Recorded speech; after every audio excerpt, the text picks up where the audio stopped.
You're watching Capital One Bowl Mania. Welcome to the Duluth Trading Cure Bowl as part of Capital One Bowl Mania. Now the holiday season ready for some football. Today from Orlando, where the Roadrunners and Trojans are streaking into the bowl season. Frank Harris runs a high-powered offense for UTSA, and Conference USA Coach of the Year Jeff Traylor. On the other side, Sunbelt's COI John Sumrall is ready to go, and the Trojan fans looking forward to another dominant defensive show. You're going to have to wait a while. In fact, the playoff, if you're looking for two hotter teams than the ones that we have here today as we get set to kick off the only head-to-head matchup in bowl season that features a pair of conference champions. And hi, everybody, and welcome to Exploria Stadium here in Orlando. I'm Beth Mullins alongside Kirk Morrison. Yeah. We've got Stormy Bonatoni down on the field. And we've got some rare air that we're going to enjoy today in Orlando. There'll be no talk of the transfer portal. Yes. There'll be no talk of opt-outs. Everybody is ready to go. It's a bunch of fourth, fifth, and sixth-year guys, Kirk, that love to put on that jersey one more time, not only for the Cure Bowl, but what genuinely feels like their Super Bowl. We get to talk about football, right? We get to talk about football and no opt-outs, no transfer portal. We're talking about two of the hottest teams in all of college football. Yes, I'm biased, but yes, I think this is the best game of all of the bowl games in college football this year. It is about old school bragging rights. Conference USA versus Sunbelt. Who's going to take the crown today? I'm excited for this matchup. And neither team has lost since September 17th, so that's 10 in a row for both these clubs. UTSA, all about the offense, en route to a second straight Conference USA championship. The 10 wins topped only by last year's 11 in a row for head coach Jeff Traylor. 30 wins in 3 years, all led by their quarterback Frank Harris. Back-to-back seasons setting school records as we take a look at today's performance update prepared by TaxAct. And I just feel like Frank Harris is the quarterback that no one knows in college football. Well, you need to know him because he'll be back next year for a 7th season. This is one of the more outstanding quarterbacks in all of college football. Very dynamic, not just with his arm, it's also what he does with his legs, but more importantly, the experience that Frank Harris has. And most importantly, probably the most, I think, favorite or popular person in San Antonio outside of Spurs coach Greg Popovich. Look, Troy, they've got their hands full going up against Frank Harris today. They've got a dominant defense that spurred them to the Sun Belt Championship with an 11-2 campaign. Also 10 straight wins, their best since 1995. Under first-year head coach John Sumrall, more wins this season than the last two combined, and it's all about martial law. Carlton leading the way, one of the best scoring defensive units in all the land. Yeah, it's the Sun Belt Defensive Player of the Year and the all-time leader in tackles in college football. I promise you, you're going to see number 2 all over the field. But look, I won't say it. Stormy, help me out. Let's go down to the field to Stormy. Yeah, Kirk, well, similar to what you said about Frank Harris, if you don't know the name Carlton Martial, it's time to get to know it. Nobody in the history of college football has more tackles than this kid. And hey, not too shabby for somebody who's 5'9", 210 pounds, and had 0 FBS offers coming out of high school. He was a walk-on here at Troy back in 2017. He's instinctive, explosive. You're going to see him today consistently winning battles against guys 6, 8 inches taller and 100 pounds heavier. And as his coaches told us this week, he is a tackling machine. No easy test, obviously, against this UTSA offense for the final game of his collegiate career, but he's earned everything he's had in his career to this point. So why would having to earn it today be any different, guys? One more game today and then off to the Senior Bowl for Marshall. Hey, we wired for sound both the coaches pregame. Let's check it out. I know you tough, but you so tough you play without a helmet? That's what I'm talking about, baby. Old school. Come on, everybody know this is the franchise. Frank Harris right now, he is the reason I get all these Coach of the Year award. Franklin Harris right here. Franchise. There ain't no tomorrow. There's only today. All right? There's only today. This group gets to do it together one more time. Make it count. You guys got it? All right? Y'all know what I'm going to say? B. Where your feet are. B. Where your feet are. Do. Your job. Do. Your job. What are our core values? Attitude, toughness, this with love. Let's go handle our business. Let's go. Hey, family 1, 2, 1, 2.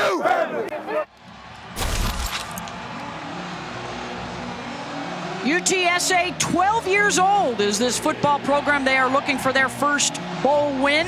And for Troy, a 5th straight bowl win over the last decade or so. A win today ties their school record from back in the days when they were winning national championships at a lower level. UTSA winning the toss but deferring. So we're going to see the flip side matchup. And how does the Troy offense do against the Roadrunner D?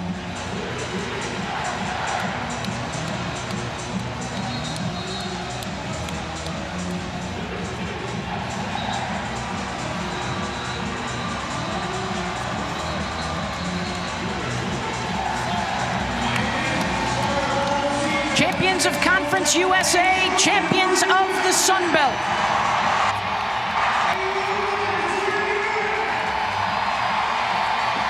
Winner gets the trophy and an 11-game win streak to take into the offseason. This, of course, is the Duluth Trading Cure Bowl, helping to raise money to find a cure for cancer.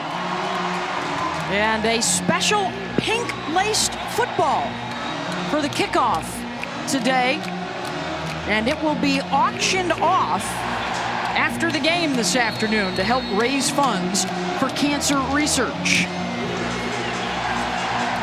Jared Sackett to kick it off. Jarris Williams and Orlando Lacey are back deep.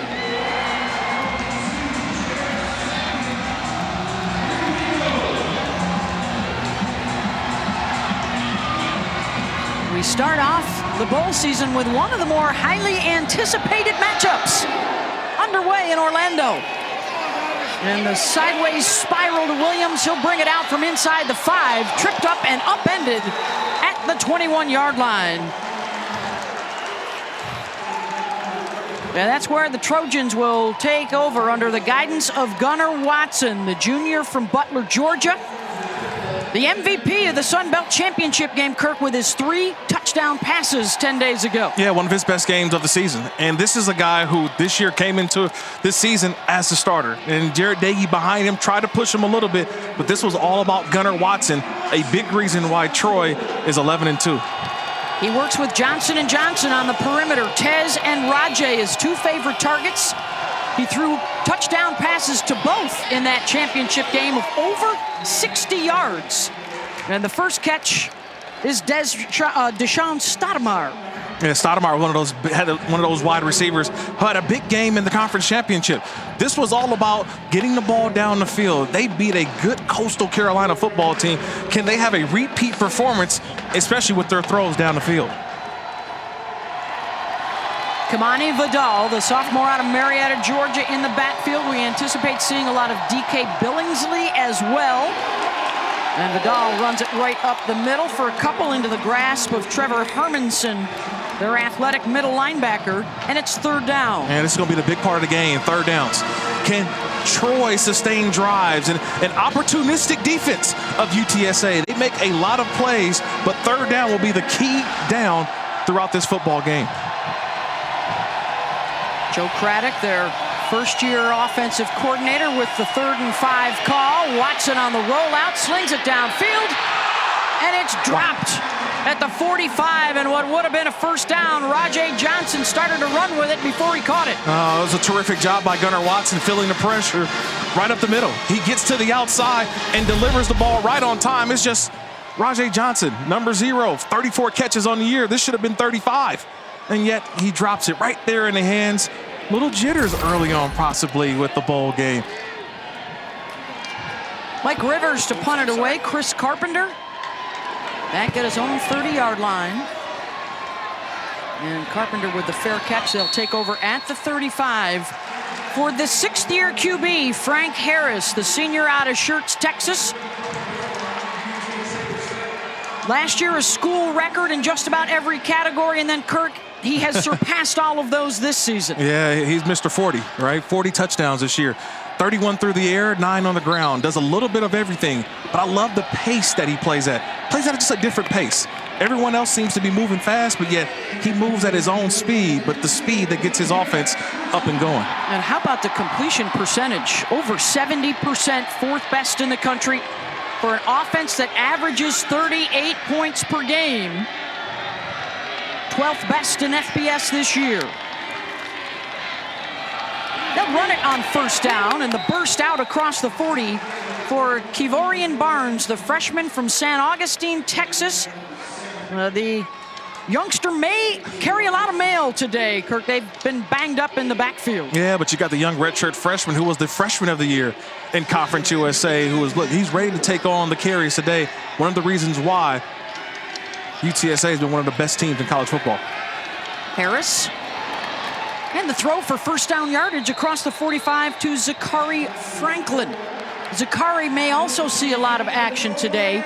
Joshua Cephas, their leading receiver, unavailable for the game this afternoon. And one of their other top running backs, Brendan Brady, also out with an elbow injury. So two of their top guys gone.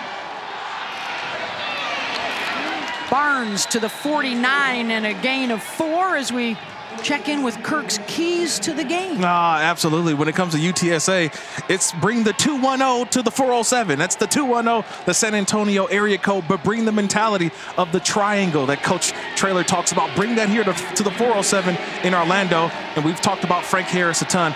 Frank the Tank. He's going to be the tank that gets this offense moving throughout this game. Can he have another awesome performance?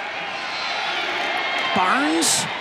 Another solid run across midfield and down to the 46. Marshall with the tackle. Carlton, the senior out of Mobile, Alabama. 564 career tackles now, averaging 11 per game over the course of his career. Yeah, you're going to see 2. Right? You watch film on Troy, number 2 is everywhere. Like just, okay, 2's over there, 2's on. He's on every single play. An outstanding linebacker, like you mentioned, Beth, he playing in the Senior Bowl. Roadrunners 50% on third downs this year. They'll throw for it, and they will get it. Zachary Franklin. You know, the offensive coordinator, Justin Burke, along with Matt Maddox, they said, we're going to feed the studs today, and they are feeding the studs early. Well, if you're going to play off, I mean, that's what Frank Harris is going to do. That's just a quick out route on 3rd and 5 or less. That's stealing for a guy who's a quarterback that gets that ball off quickly. Quick to Franklin on the outside, looking to get comfortable with the new play caller, Justin Burke, who replaces Will Stein, who is off to Oregon. Reddy Stewart with the stop. The junior from Decatur, Alabama, could be very busy today. He's all Sun Belt Conference in the secondary. Man, right now he's playing off. So right now it's a filling out process. Trying to look at the offense. What are they going to present today for this Troy defense? One of the best defenses in all of the country. Early on, we're trying to see how do they play this on the outside. Little play action. Trying to step up in the grasp, and down goes Harris. Shaquille Brown, the senior from Tallahassee, with the sack. Yeah, the big man moves, 6'4", 299, senior from Miami. Just watch the move. He gets inside and just uses the arms, gets through, pushes the guard back, and finds his way to Harris and holds on for the big sack. Well, that'll bring up another third down. 3rd and 12, though, after the loss of 6. This is the matchup on paper everybody was looking forward to. The UTSA offense and the Troy defense.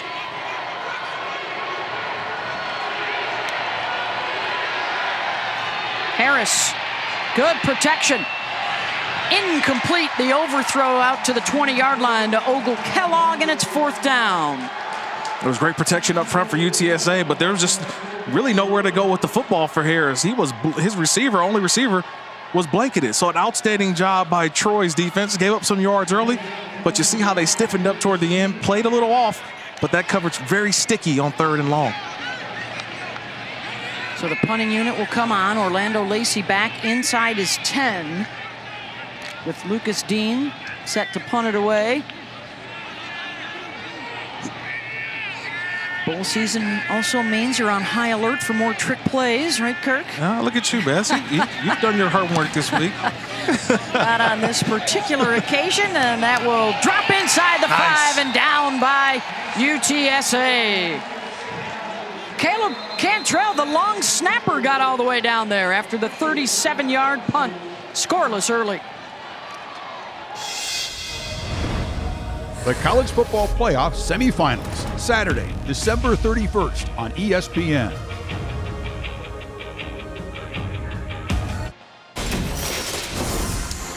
The Progressive Bowl Challenge Cup is here at the Duluth Trading Cure Bowl and will be awarded to the conference that has the highest winning percentage in the postseason.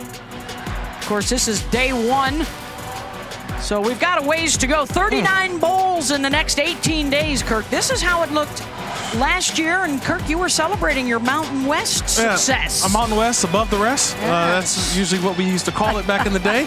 Not surprised by that outcome, by the way. No. 5-1. Hopefully the Mountain West can take care of business again this year as well and win the cup. UAB getting the first win of the bowl season. They beat Miami of Ohio earlier today. And no less than 7 bowl games coming up on a big Saturday tomorrow. First time Troy had it, it was a 3-and-out. But now deep in their own territory, looking at a second down and long. Yeah, but remember, it was a drop, too. Let's not forget Rajay Johnson. That would have been a first down and kept the chains moving. So can they get past the first drive? And now in the shadows of their own end zone, you need a couple of first downs here just to get out. The Dog, their leading rusher, he had over 1,000 yards on the ground, 9 touchdowns, a couple of games of over 200 yards rushing. They'll throw it here, and Johnson makes up for the drop. First down out across the 30 for Rajay, hauled down by Trey Moore. If you've watched Troy over the last couple weeks, you already know we're in Orlando, but we could probably call it Yak City. And I say Yak City for a reason. Yards after catch. This is what this offense has been all about, the big play. It's an easy throw, but it's the catch and run elements that has made this Troy offense so explosive. That is the 25th pass play of the year of better than 25 yards and a gain of 29.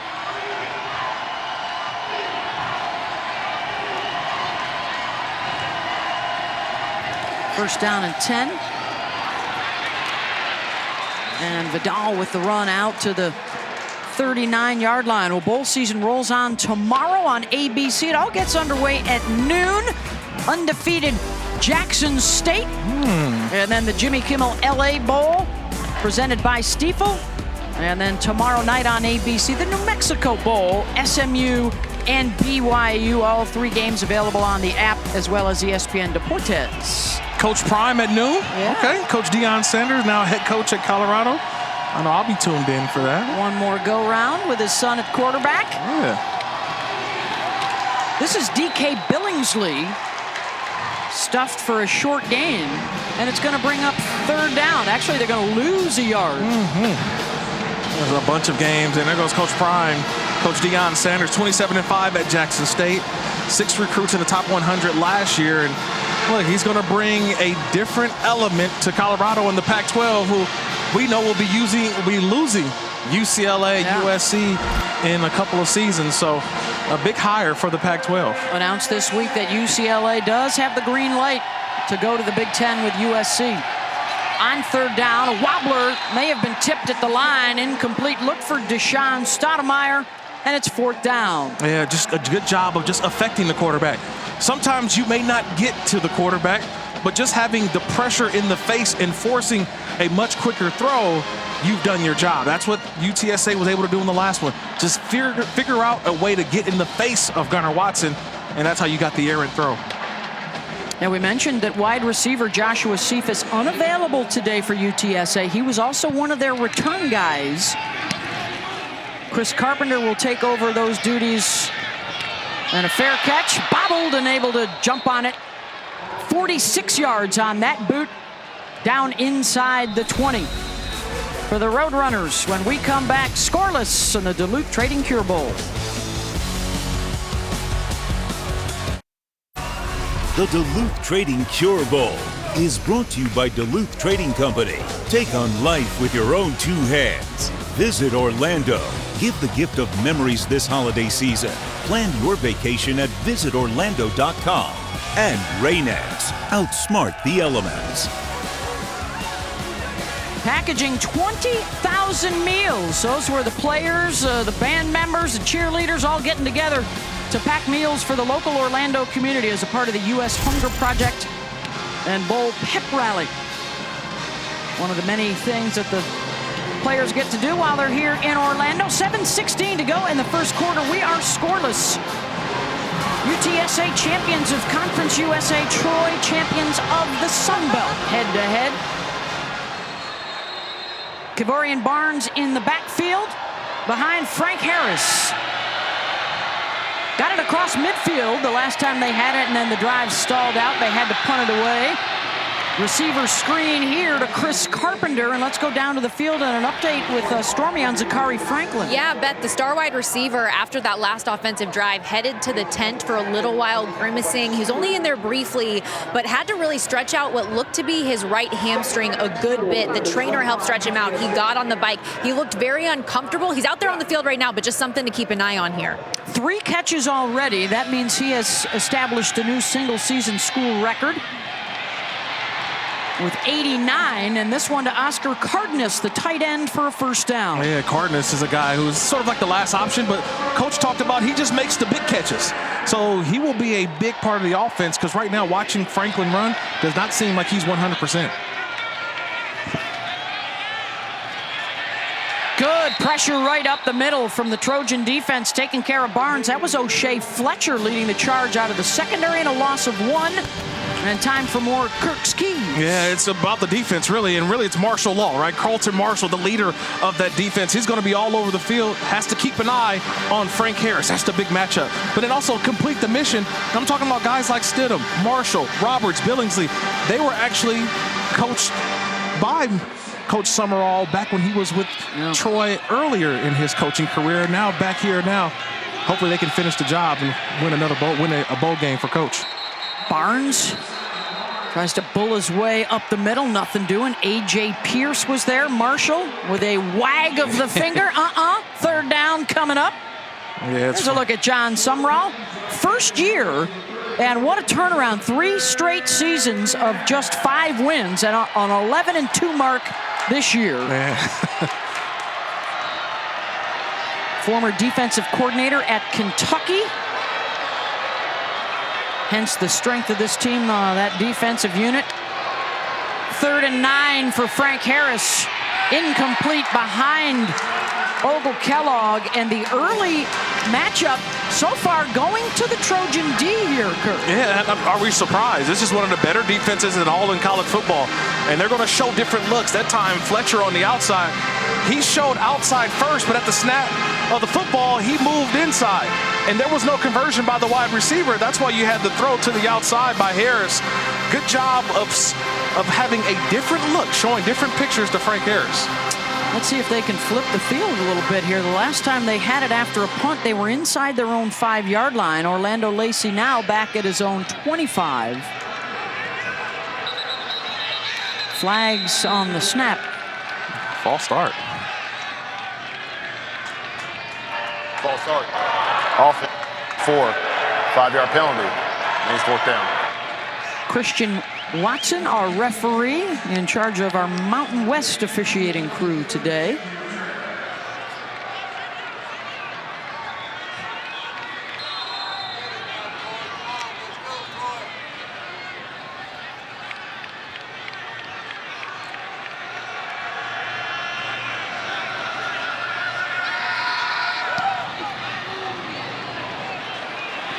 That'll drive Lacey back. He'll let it bounce at the 20, and it takes a Roadrunner bouncing for the 2nd straight punt. Troy buried inside the 5. A 68-yard boot from Lucas Dean.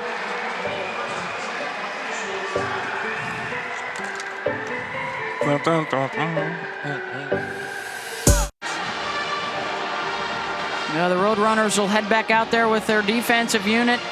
One of their leaders is Clifford Chapman, the senior from New Orleans, playing in his 7th season. And significant in that he is wearing one of those single number jerseys, which is huge for Troy. Yeah, you got to get voted on by your teammates to wear one of those single-digit numbers when it comes to UTSA. It's one of those situations where if you're a guy on the 210, when from that Texas San Antonio area, you got to be voted by your teammates to wear a single-digit number. Clifford, one of the leaders all conference this year, those single digits. Stormy's got more. Yeah, Frank Harris, one of those guys who, of course, wears the number 0. He was voted by not only every single player, but every coach putting him in that spot. And the 210, being a local San Antonio guy, means so much to him. He has it tattooed on his left calf as well. He said it's such an honor and responsibility of everybody voting for him in one of those spots. But he loves the city. He loves his connection to the team, and the culture is so important that it's imprinted on him forever, guys. They call it 210 triangle toughness. And there's a glimpse of it on second down. 78% of their roster, they're Texas guys, 26 from San Antonio. And Kirk, they have 9 offensive and 9 defensive starters from the Lone Star State. Well, if your head coach is a former high school coach in the state of Texas, I think he's a little biased on what he thinks are the best football players, right? Oh, we got a bad snap. And on third down, Gunnar Watson and Jake Andrews. By rule, that's a and the safety out of the back of the end zone.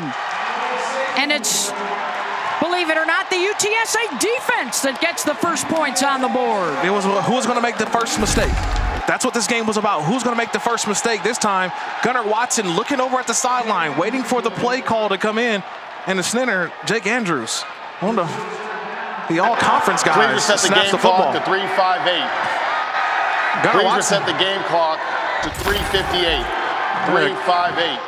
That's just a miscommunication there, and Gunnar Watson was just not ready to take that snap. Well, and it goes back to the poor punt return play as well. When Lacey allowed the ball to bounce inside the 10-yard line, they've had 3 possessions, and their average starting position is the 9-yard line, and this time it cost them.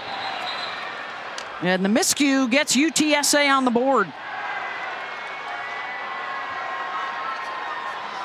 That's what you expect in the bowl games, right? A little bit. You had a little time off, and so now you got guys got to get acclimated to playing fast, playing physical, but also just going through the actual procedures of play to play. So now the punt from the 20-yard line. Franklin and Carpenter are back deep.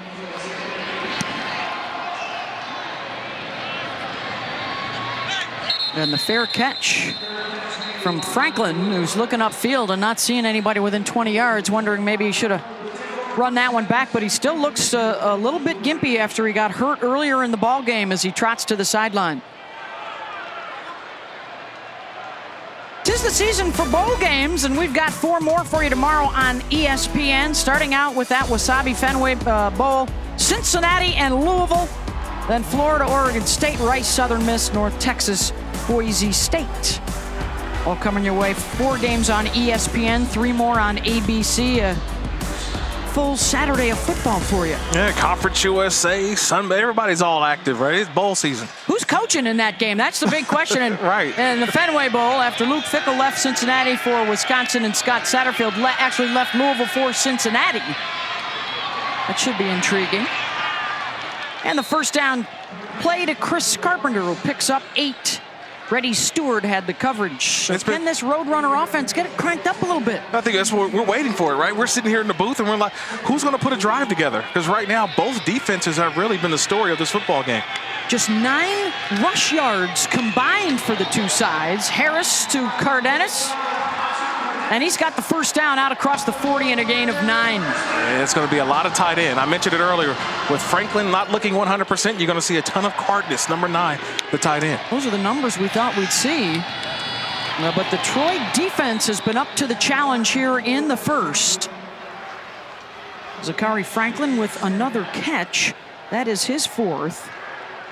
So those were the numbers coming in. You see how good the scoring defense has been for Troy, how potent UTSA has been.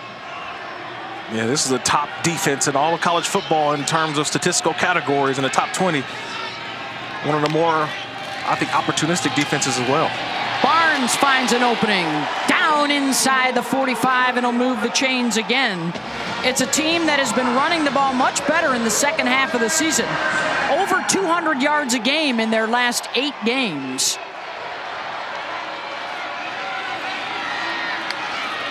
Barnes coming off that big championship game for Conference USA. He'll catch it out of the backfield and down inside the 40.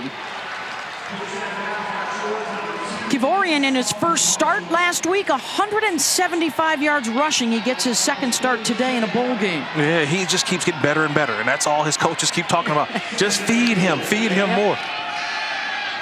Receiver screen for Franklin, and that is snuffed out and stuffed by Reddy Stewart. So far, it's been a perimeter game that we've seen, right? Throws out there, quick screens, throws all the way to the outside, the quick smoke routes by Harris, the quarterback. At some point, when do they attack the middle of the field? And that's what this Troy defense is sort of waiting on. They've been playing off, but then when they get to this down and distance, third down, that coverage comes from off, and now they're pressing at the line of scrimmage, forcing these receivers to have to get off the ball. Stewart is one of the highest-ranked G5 cornerbacks, according to Pro Football Focus. Made the play there to force the 3rd and 3. Harris keeps, tosses, first down. Franklin to the 25. They'll pick up 10 more there. Oh, what a call by Justin Burke, the offensive coordinator, right? Doing it for the first time this season. He hides Franklin over there inside the line of scrimmage. As the play is developing, he comes underneath, and no one picks up Franklin.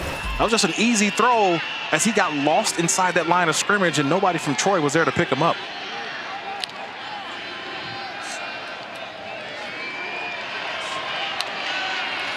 On 1st and 10, they'll run it with Barnes to the right side. It's been such a mash unit up front all year long. The two mainstays, Ahofitu Maka and Kevin Davis, your center and your left guard.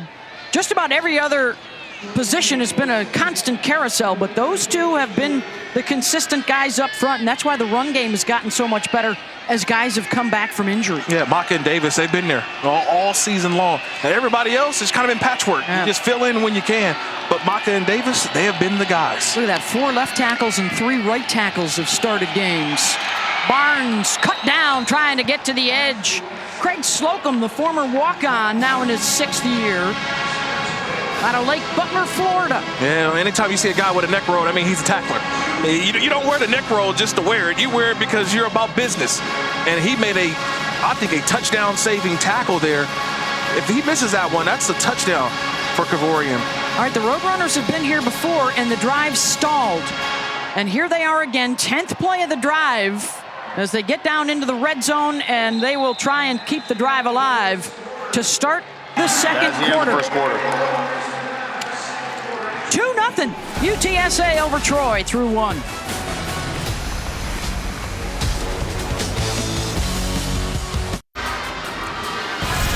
Our score here at the Duluth Trading Cure Bowl, start of the second quarter, and the Cure Bowl has provided a platform to help raise funds for cancer research throughout the years. And the Duluth Trading Company made a $50,000 donation to the V Foundation for cancer research. You can also support this important cause by visiting v.org/donate. 100% of your donation goes directly to cancer research. On the move into the red zone. Critical 3rd down coming up for the Roadrunners. 2 tight ends to the right. Harris will throw it to the left. And 1v1 on the edge goes to Chris Carpenter, and he's got the first down to the 15. Harris is now 7 for 7 on this drive. Yeah, he hasn't really pushed the ball down the field. It's just been on the outsides. You throw it to your guy. Make your guy go out and make the play. That time, 31 Pettis for Troy, the safety, he missed the tackle. That should have been a tackle and bring up 4th down, but Carpenter makes a miss. That's first down, UTSA. Only scoring thus far the safety for the Roadrunner defense. The offense trying to add to it. Incomplete down the middle, looking for Cardenas. KJ Robertson had the coverage. Tried to go after Cardenas again. 6'4", 285 tight end. That's a big dude. And you get down here inside that 20-yard line, you need a big body type. Someone who can go up and get the 50-50 ball. And does that put Franklin, Zachary Franklin, at the bottom of the screen? One of those opportunities as well. Harris hands it off. Barnes down inside the 10. And we talk about his humility, his ability to just roll out and play ball. He got his chance in early October when Brendan Brady got hurt. He rushed for 128 yards and 2 scores in their win over Florida International. And now a big opportunity again late in the year. Yeah, he runs behind his pads. He is not afraid to lower the shoulder and bring the boom.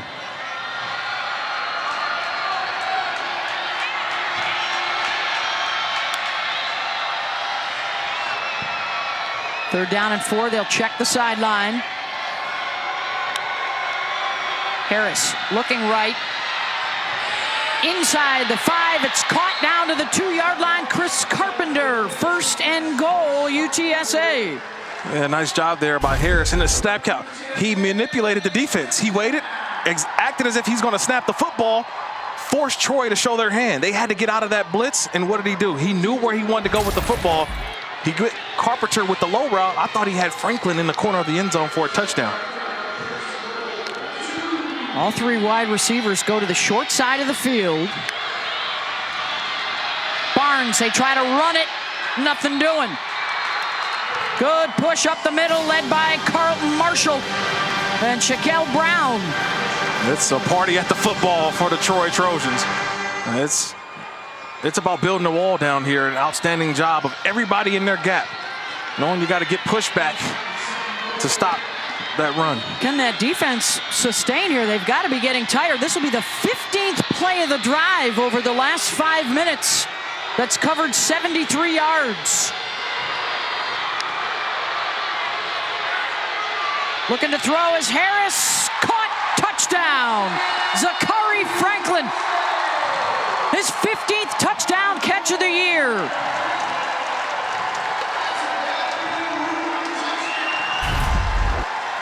I want you to watch Franklin. He's going to come from the left side of the screen. He just gets lost behind the linebackers. Everyone's doing what? They've got their eyes on Frank Harris. No one looks at Franklin, who's streaking right behind the linebackers.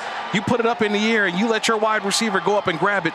Outstanding job by Franklin bringing the ball in, but the time for Harris to get that football thrown. 15 plays, 75 yards for the score. Looking to make it 9-0. And Jared Sackett splits the uprights.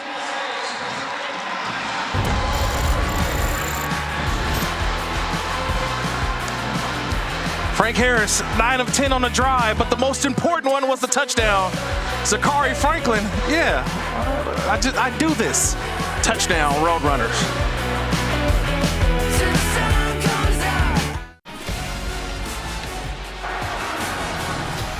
Well, Zachary Franklin back to the bike to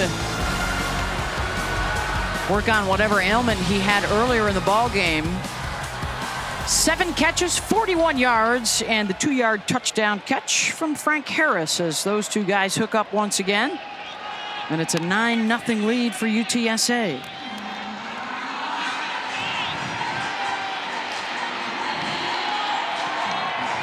Jared Sackett to Jarris Williams, who's back at the goal line here for the Trojans.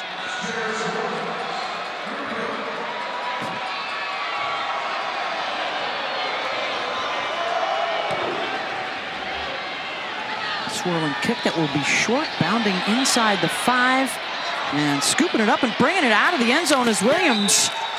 And so there have been a couple of dodgy special teams plays from the Troy return men that have hurt their field position early on. They'll start from the 12-yard line instead of the 25.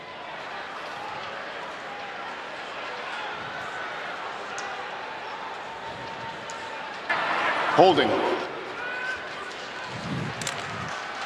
And the news gets worse for Troy. Back to the 6-yard line. So for the 3rd time today, they will start inside their own 10. And that's 3 possessions in a row. That is making it tough on Gunnar Watson to get things revved up. Yeah, that's not what this offense is geared to do. They want to get a couple drives together and get the play action pass going, but when you've backed up like this, it's very difficult to get the big play. They'll run it on first down. Burrowing out to the 10-yard line is Vidal. For the Trojans, over 100 years of football, and they have come up all through the ranks from NAIA to D2 to 1AA, and now since 2001 FBS. They have 3 national championships. They have a few 12-win seasons, but have never gotten to 12 since they joined FBS, and that's what they're fighting for today, to cap off a remarkable turnaround under first-year head coach John Sumrall. And now they're looking at a 3rd and long.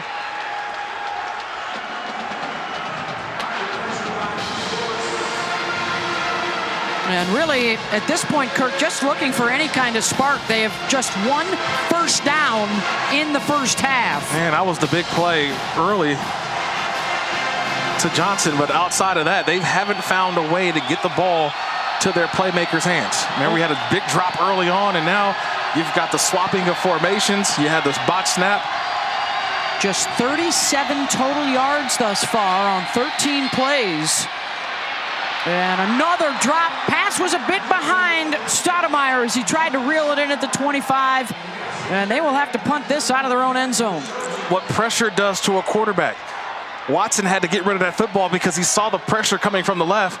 He had to get rid of it. Stoudemire, not saying he ran a lazy route, but you've got to whip your head around. When you know that pressure's coming, quarterback's trying to get rid of that football, turned around too late, and that's why the ball got to him way too fast.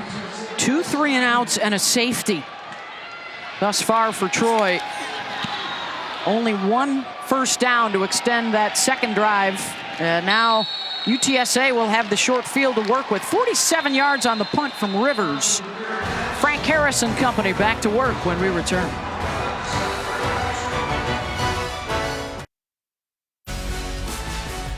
The Duluth Trading Cure Bowl is brought to you by TaxAct. File for less and get more.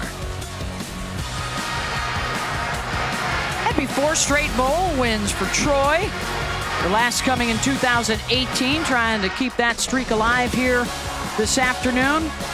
Tough task, though, against UTSA. They had head coach Jeff Traylor as the Roadrunners, just 12 years of college football, and they are looking for their first bowl win, looking for their first win over a ranked opponent. As the back-to-back Conference USA champs have the 9-0 lead. Designed QB run for Frank Harris, and he's across midfield for a first down to the 47.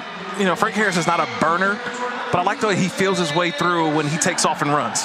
Whether he's scrambling, whether he's on a bootleg to the outside, he feels his way through and finds the opening and gets the amount of yards that he needs.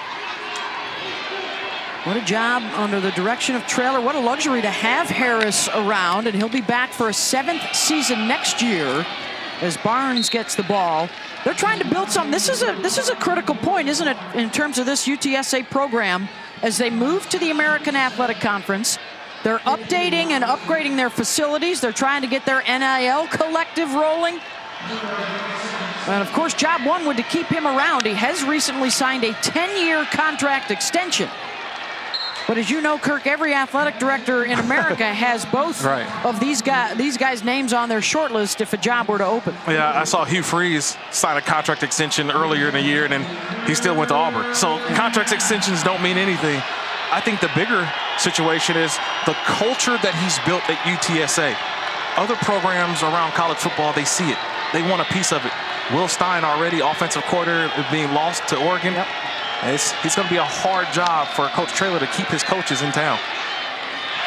Incomplete on the 3rd down pass. Tipped by Reddy Stewart, and it's 4th and 2. Does the offense stay? No, they do not. Yeah, Shield Wood, the defensive coordinator for Troy, doing something different. He said, I've been bringing the 4-man rush. I'm going to bring a corner blitz. He brought the cat blitz. You mentioned Reddy Stewart comes off the edge. And Frank Harris just not ready for it. Not ready for it. That ball's underthrown. Could have been a first down, but a nice change up there by Shield Wood, the defensive coordinator.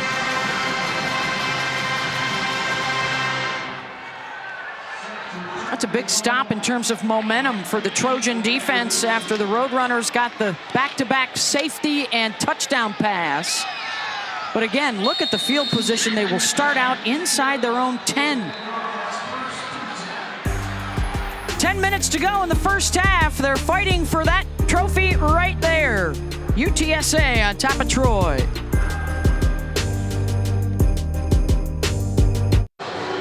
Well, yesterday, Troy held a special bowl graduation ceremony here in Orlando with Chancellor Dr. Jack Hawkins Jr., conferring degrees to 21 members of the football team and the Sound of the South marching band.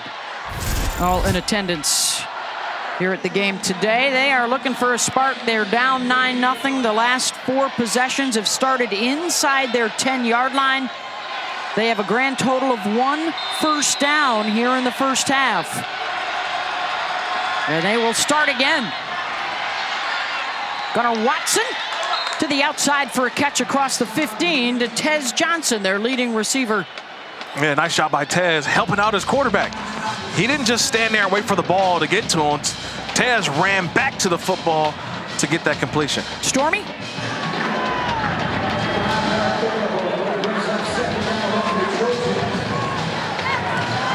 Well, we'll get to Stormy when we can. 2nd and 1 here.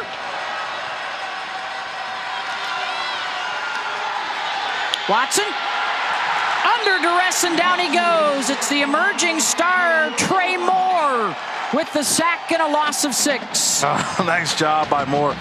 All he does is just will and want to. A lot of guys have it, but you mentioned the 2-1-0 triangle toughness, physical, tough, strong. Number 31 right there in the middle. Trey Moore showing that physical toughness, does not want to be blocked. Your willingness to not be blocked is what Moore showed you on that play. Freshman All-American from San Antonio, and it's 3rd down and 7.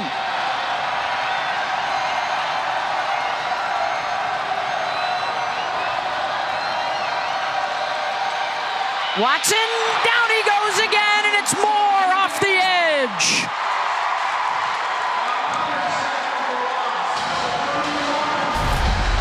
You got to give Jess Lepp, the defensive coordinator, a ton of credit for this one. He got one-on-one on the outside. They showed 5 guys at the line of scrimmage. That means the offensive line everyone had to pick one guy. And so when you have 5 men up there, that means you get the one-on-one. Trey Moore, their best rusher, got the one-on-one, and that's just an easy sack around the corner. Loss of 8, their 3rd 3 and out, and a short punt that will bounce back towards their own goal line, out to the 31-yard line, and that's it. And the Roadrunners, first down, will be knocking on the red zone. Hey, the college football playoff semifinals are coming your way Saturday, December 31st. Who you got? Michigan, TCU, or Georgia, Ohio State? The winners advance to Monday's national championship game presented by AT&T, January 9th on ESPN. Well, I know Caleb Williams is jealous, right? The Heisman Trophy winner from USC, he's jealous. He says, hey, I may have won the Heisman, but the other guys get to go to the playoff. Yes. Max Duggan, C.J. Stroud. Also, Stetson Bennett from Georgia. Some outstanding quarterbacks in the college football playoff. On 1st down and 10 for Frank Harris. Barnes, short yardage. Yeah, Caleb will be going to it. The Cotton Bowl, right, against Tulane.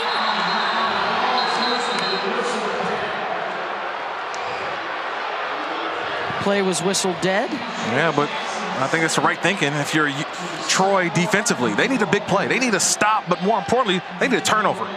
Because right now their offense is struggling. You mentioned they have not crossed the 50-yard line. And so Troy defensively, if you're on defense, we got to start making a play, help out our offense. John Summerall thought that play should have continued, and that should have been a takeaway.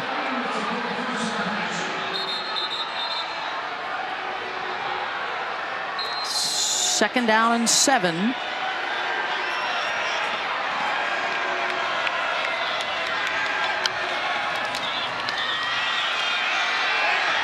Harris looking to escape, trying to get to the outside, and does, inside the 25 and out at the 24.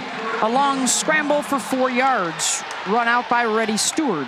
Yeah, Antonio Showers, a defensive end. He had Harris in his sight, but again, Harris feels his way through. He's never seemed like he's panicked or rushed, realizing, hey, I just got to find enough yards, get to the next down. That's one of the things that the experience of Frank Harris takes over in moments like that. 3rd down and 3.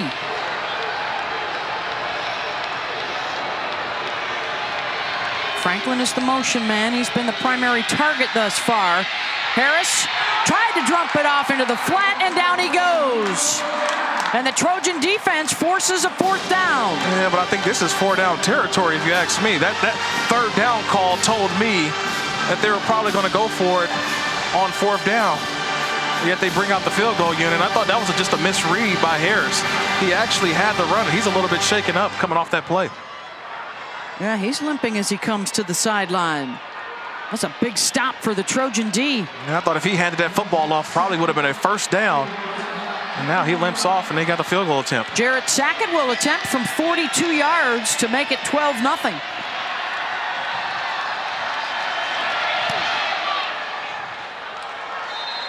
Plenty of leg, and he's got it.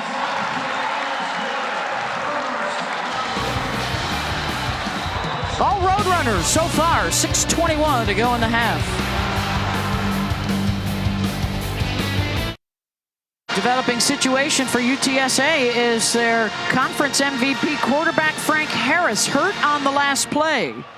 He went into the tent for evaluation. He remains in there. And the backup and the 3rd stringer, Eddie Lee Marburger and Cam Peters, have been over on the sideline playing catch. So potential change at QB forthcoming. That's a big storyline now, but really the bigger storyline has been this UTSA defense. That is what kept UTSA ahead.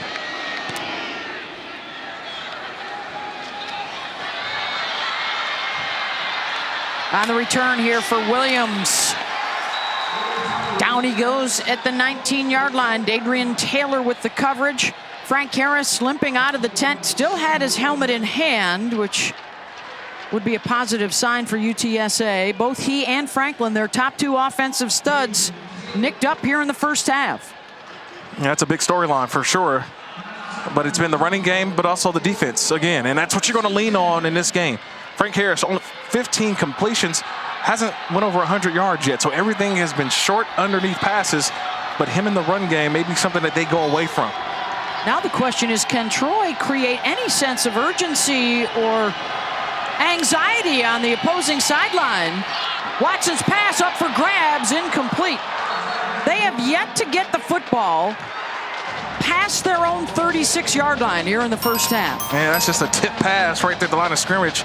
The big guy, Brandon Brown, number 9, very active, first-team all-conference performer with the tip. Stormy? Troy offensive coordinator Joe Craddock has really been trying to calm that frustration with these guys since they've been backed up time after time. He just told everybody to relax, calm down, just go play and be you. I know it's frustrating to get backed up like this, but they want you to be uncomfortable. Don't let them make you uncomfortable. Yeah, look at that average drive start, their own 10-yard line so far in the 1st half. Looking to run with it. That's Vidal. Ronald Triplett, along with Zoff Frazier. But it's 3rd and long, though. Yep. And they have not converted many 3rd downs today. And now they hurry up to the line. I wonder, this just to take a look at the UTSA defense. They hurry up on the line just to see what UTSA is going to be in, but they got to get the ball down the field. They need to get to the 30 to sustain the drive. Watson against the 4-man pressure. Back shoulder, incomplete, and a flag. Looking for Rajay Johnson. Corey Mayfield broke it up. But was he hands-on? Well, I don't know. He's only got one hand out there. He's playing with the club on the right. So I want to know, where does the flag come from? Because you got a guy literally playing with one hand available in the right hand. See the club? He got the club on the right hand. So where does the penalty come in at? That's a back shoulder throw, but I didn't see him impede the progress of the wide receiver.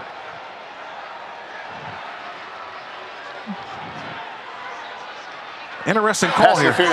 Defense, number 2. 15-yard penalty, an automatic, 1st down. I don't know how you, that's a difficult call there. on a back shoulder throw. Oh, yeah, I think he had him with the glove hand on the chest. Yeah, but he's coming back for the football. He also has the right to the football as well.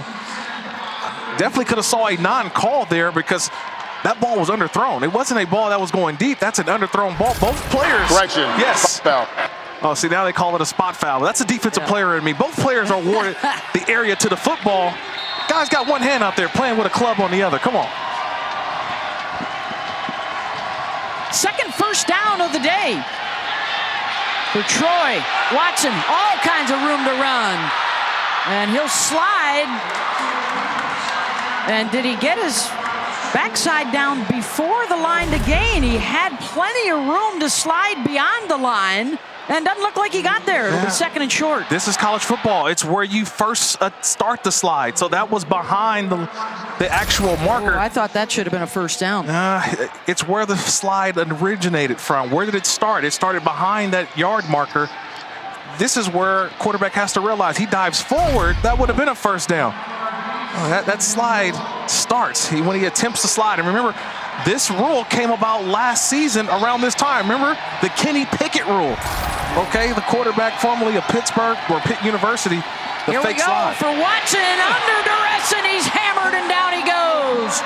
Tremaine Bell with their third sack of the half. And how about the show up and show out for this UTSA defense? Yeah, it was just an ET stunt. That's the end goes inside up top. The end goes inside, and the tackle loops around. Tremaine Bell with the loop. The tackle, Stidham doesn't pick him up, and that's just a shot you don't want your quarterback taking. Third down and 7.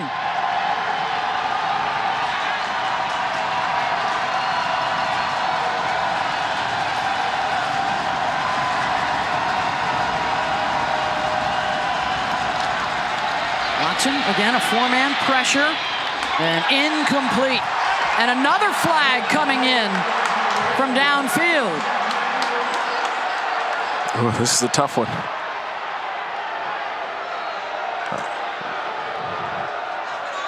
Holding. Defense. Number 10. 10-yard penalty. Automatic. First down. Demontrez Brown, the intended receiver, and that was Nick Troy Fortune. They call for the hold. I want you to watch Fortune. He's right here. Number 10 at the bottom of the screen. That's a hold. Yep. That's a terrific job by the officials seeing that. But it's one of those situations where you got enough time to allow that route to develop. And I got the hold.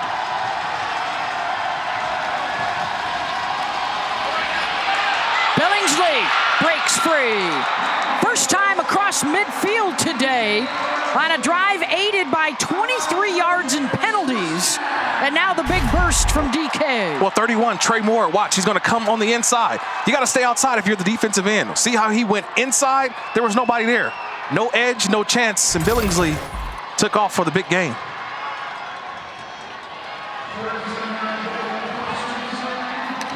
Under 4 minutes to go now in the first half.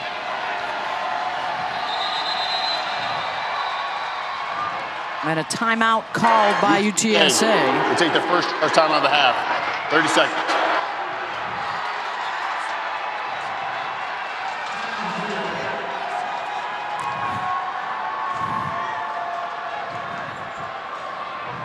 Let's check in with the studio, Matt. Good afternoon. Cannot wait for another bowl game coming up at the half. So much to talk about, including that Bahamas Bowl. Started off a little bit sleepy, then got good at the end. We'll have highlights of that. Plus, we'll break down Alabama. 2 of their stars will be in the bowl game. We'll tell you who's actually opting in. Plus, Bowl Mania and all of that coming up. Turner Maddox, Sam Hodgson joining me coming up at the half. Opting in, always a good sign. Like to hear that this time of year. You're right. You always hear opt-outs and portal.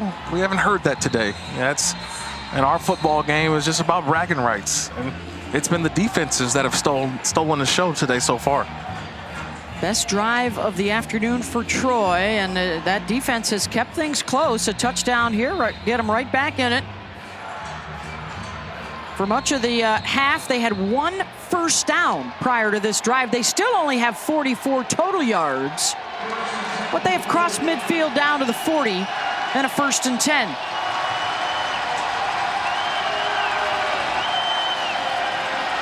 Play action, another sack, number 4 on the day. This time it's Jamal Ligon. This is unblocked. Jamal Ligon. He's the eraser. He's the eliminator. You better find number 8 because this is what he does. That's 2 guys available for him. And just the relentlessness to the quarterback. He comes unblocked for the sack on Watson. 2 guys there to block him. That was a whiff by the tight end and then a miss by Billingsley. Loss of 7. 4 sacks today. Something new for UTSA. And Jess Lepp calling a terrific game thus far. Pitching the shutout, under 3 minutes to go in the half. Vidal looking for some room. Good push and a good second effort down to the 35-yard line. That will get them above 10 yards rushing in the first half. It's a physical run there by Vidal. That's a power run. A little attitude behind that one a little bit. You go with the hot hand. Billingsley, Vidal right now. Vidal saying, give me the football. Sets up a 3rd and 6.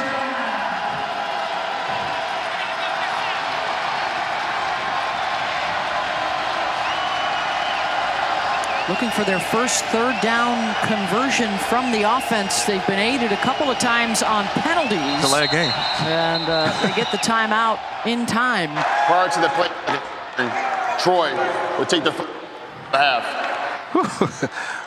Coach John Summerall was sprinting down that sideline, wasn't he? Yeah, look at it. He had to take a breath. He's out of breath right there. He was probably on the opposite 30 and ran all the way down to the opposite 30 to get that timeout call. That's what Traylor's saying. I'm not sure he got that timeout in. Well, the Sunday NFL Countdown crew has you covered for Week 15. It's underway 10 a.m. Eastern, 7 Pacific. And then the Monday night Countdown crew gets you set for Rams-Packers. Both on ESPN and the app. Coverage gets underway at 6 Eastern. Let me know if you had Baker Mayfield versus and Aaron Rodgers on your bingo card. Oh, I did have Aaron Rodgers, but not Baker Mayfield. No Baker Mayfield? Okay.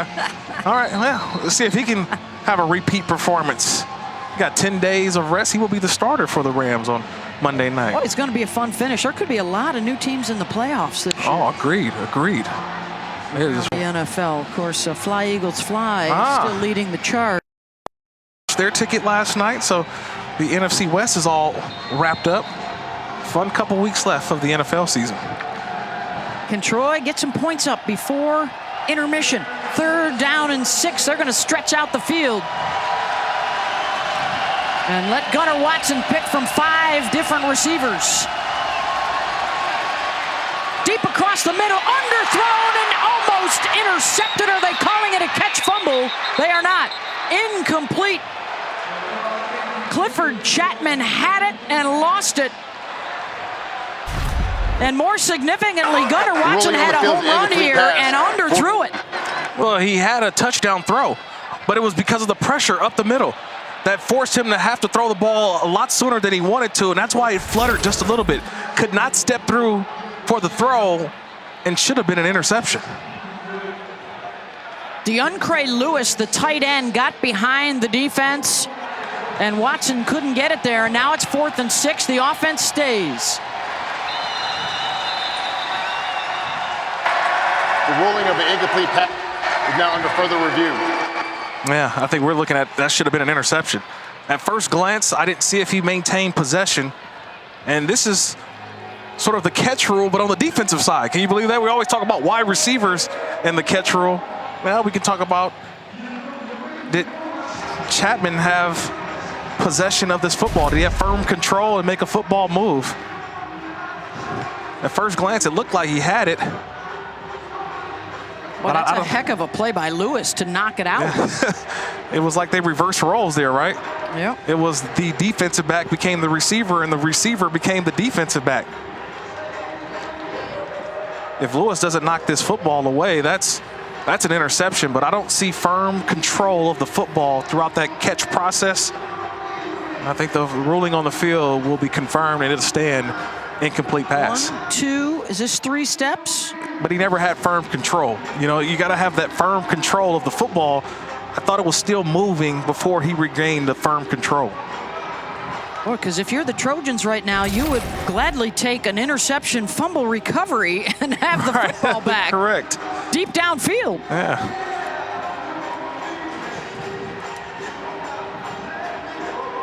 This ball,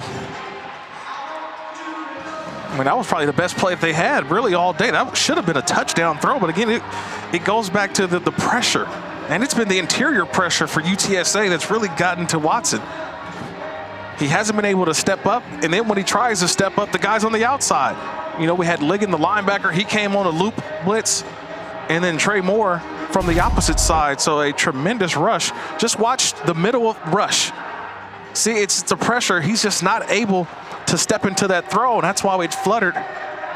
And I don't see enough from the different replays for me to say that that was an interception. I think the call on the field will stand as an incomplete pass.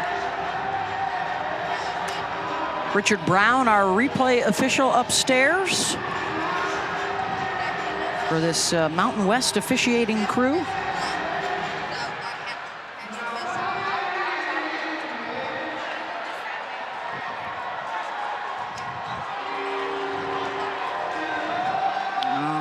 we have a decision here? Again, as it stands, incomplete pass, Troy ball, 4th down. If they reverse this, it's going to be Troy ball about 20 yards downfield after the interception and then a fumble recovery for Troy.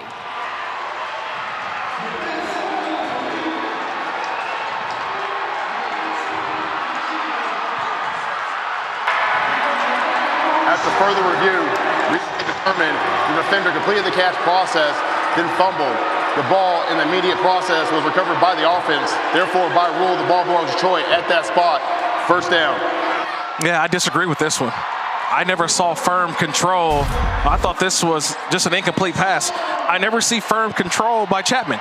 He catches the football 1-2, but does he have control? He never completed the process of the catch. And I'll tell you what, look at that right there, the hustle play. And it goes to Rajay Johnson instead of Wachuku, who really didn't go hard for that football. So Troy takes advantage here. Down inside the 15. First time into the red zone. Vidal caught behind the line by Dadrian Taylor.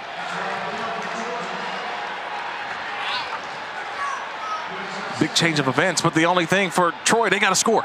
And they need to score a touchdown. This is the deepest penetration they've had all game long. They got to turn this into 7. This can't be a field goal type situation going into half. So Dadrian Taylor dinged up on the play. His brother Danye will go on to replace him at linebacker. Approaching a minute to go. Watson stepping up, buying time, incomplete. And now they're going to have a discussion about whether this was even a catchable ball as the flag flies on the coverage of Chapman on Stoudemire. Yeah, but Chapman interfered with Johnson. I mean, he pushed him. I mean, that ball is, I know it's not thrown, but it's still, I think the officials are talking about it. It was just a catchable football, but still, at the least, it's illegal contact. But with the quarterback out of the pocket, that is now being thrown away. Interference. Defense, number 2. Spot foul, an automatic. 1st down. They say 2, but it was number 4. Yeah. And I know that ball's thrown up, it's still that's interfered. To the band, yeah. Yeah, I mean, if he's got some go-go gadget legs, he can probably jump up and grab that for a touchdown, but it's right there in front of the officials. You make that contact with the ball in the air, that's pass interference. Troy says, hey, we'll take advantage of all these penalties on this drive and keep it alive. 1st and goal. Right up the middle and in. Touchdown, Kamani Vidal.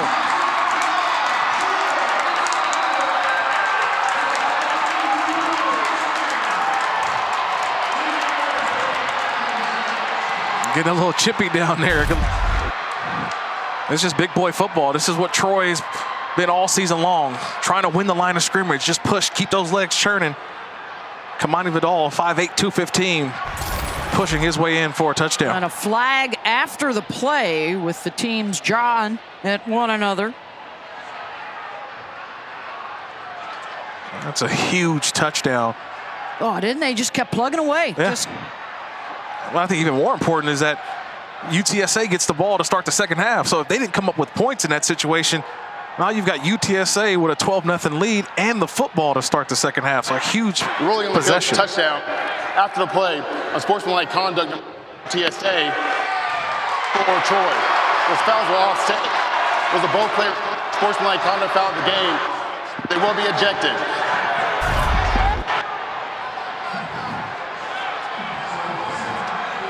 Yeah, just exchanging some pleasantries. That's what happens. Pushing and shoving. That's okay. That's all right. Hey, you let me go. No, you let me go. Get your hands off me. No, you get your hands off me. That's all it was. Wasn't that much. Turkey for dinner? No, I'm a roast beef guy. Hey, you graduated? I graduated. Yeah, we all graduated. Yeah, you did good. All right, good. You got just. Oh man, the officials had to take control of it quickly. Extra point. It's good. And it's 12-7. And on that drive, 3 penalties, good for 29 yards in favor of Troy. And then they also get the big play on the interception / fumble recovery. Yeah, it was all about. Got him about 25 yards. Penalties. That's what it was. Remember the pass interference penalty earlier on Mayfield? Remember he had the club on, and he gets one. Then you had another penalty on the holding. And to me, I still think that was an incomplete pass. That was not an interception. Subsequent fumble in which Troy got the football. But, hey, that's the way the game is played. It goes in your favor, and you got to take advantage of it. Troy finally took advantage of it. And guess what? We got a one-possession game now. Gutty drive led by Gunnar Watson to take them downfield. Yeah, they are on the board. Final minute. And will we get an opportunity to see Frank Harris back at quarterback? Remember, it's been a while now in terms of time of day since we saw Frank and the offense on the field. He got hurt, had to go into the tent. The backup quarterbacks were warming up. Seems like about a half an hour ago. And look at how the momentum has shifted to the other side.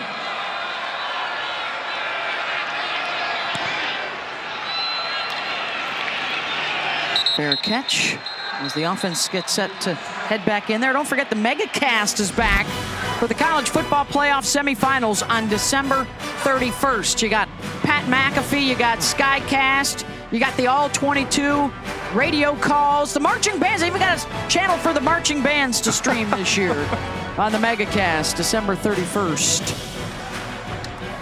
You got to find your ESPN channel you want to watch. I'm gonna watch Michigan, TCU, and Georgia, Ohio State. That's what I'm gonna watch. I love the home broadcasts. The home broadcasts always sound so much fun. You know why? Because every penalty is always against you. Like, how could they do that to us? What are these officials looking at? Harris is indeed back out there at quarterback, incomplete on the first down throw, looking for Ogle Kellogg. O'Shea Fletcher had the coverage. Well, so Troy here, depending on whether or not UTSA keeps throwing, they got 2 timeouts left. Yeah, what do you want to do here? You get the ball to start the second half, you're UTSA. It's a big second down for UTSA. They'll drop 8. And it's intercepted. Picked off at the 30. Richard Jubinor. Inside the 20-yard line. And look at this for the Trojans D. Flags flying everywhere. They're going to get a late hit on Troy on the quarterback after the play downfield as Jubinor returns it 15 yards. Wow, you talk about athleticism. Jubinor just being able to get up. He's 6'3", 233 pounds, the length. Frank Harris thought he could dump it over the top, but Jubinor able to just reach up, extend, grab that football, and then showing off some moves as if he was a wide receiver. What a play by number 9. During the return, a foul block. That 15-yard penalty, the first down Troy. Boy, that is just one of those where you... Here's a look at the interception again. Yeah, Harris just trying to get it over the top, but Jubilee's right there. He just grabs that football and he turns into a wide receiver. And always, it's the hits, especially the hits to the quarterback. A lot of times he's the defenseless guy, but I want you to watch the quarterback. He's at the top of the screen, number 0, Frank Harris, especially. Oh, you just can't line him up. You can't do that. You cannot do it. That's TJ Harris, you cannot go headhunting the quarterback after the play like that. And they got him. And that's the first person that truly has protection after the interception. The referee standing right there. You see, he sees Frank Harris in his sight, and he throws the flag. So will that yardage prove to be costly? 34 seconds, 2 timeouts. They're back out across the 30-yard line. They'll throw the quick hitter to Tez Johnson, who steps out to stop the clock. You mentioned to still have the 2 timeouts, so you can still work the entire field. And this is where Gunnar Watson last week, or in the conference championship game of the Sun Belt, was able to work the entire field, especially the middle of the field, the slants, the in-breaking routes. He hasn't really found enough of those today. This is the opportunity now as they go with 3 wide receivers to the bottom. Watson's numbers so far in the ball game. Circling into the backfield is Johnson. He'll throw it downfield. Incomplete. Brown tried to haul it in at the goal line, and Nick Troy Fortune was there with the coverage. Yeah, Fortune was there, but that was just a great throw. That should have been a touchdown. Just what? That ball's in his hands. That ball's right there in his hands, almost just a little bit of an extension. I mean, Fortune, the defensive back number 10 is there, but you pull the tricks out right there near the red zone. That should have been a touchdown. Wow. 6. 23 seconds to go in the half.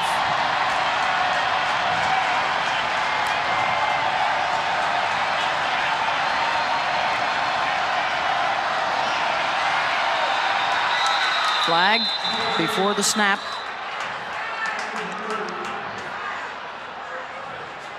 Get the offsides with the defense. I think Watson, had he known that, the quarterback probably tried to take a shot at the end zone, but predetermined screenplay already called.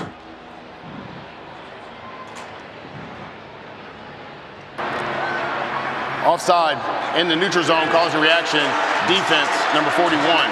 5-yard penalty. They'll remain 3rd down. Nick Booker Brown, the sophomore from Houston. So 3rd and less than a yard.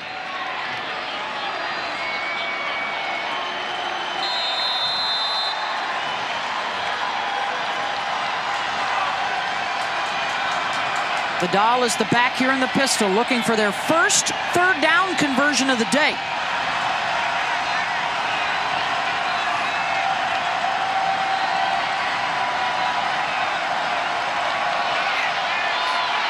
Blitz coming, it's picked up.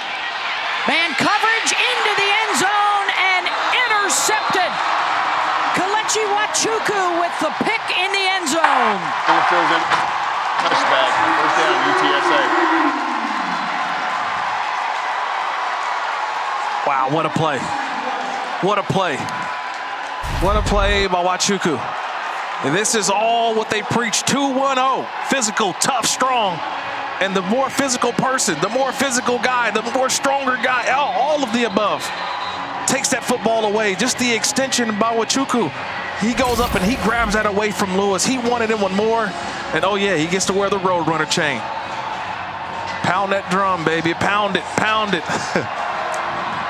There's the 2-1-0 triangle toughness.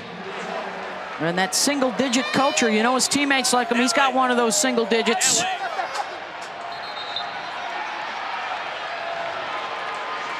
Wow, you talk about a change of events. You're going in to score a touchdown, possibly go ahead.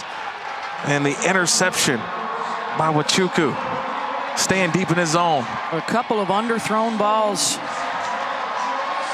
And into the locker room, UTSA with the 12-7 lead over Troy. And down to the field was Stormy. Well, Coach, how would you best describe the last minute and a half or so of this quarter?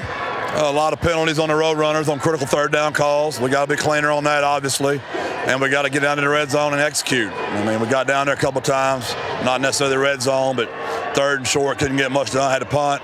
Been a really good football game, two really good football teams. Appreciate the time, Coach. Thank you. Thank y'all very much. God bless. Birds up.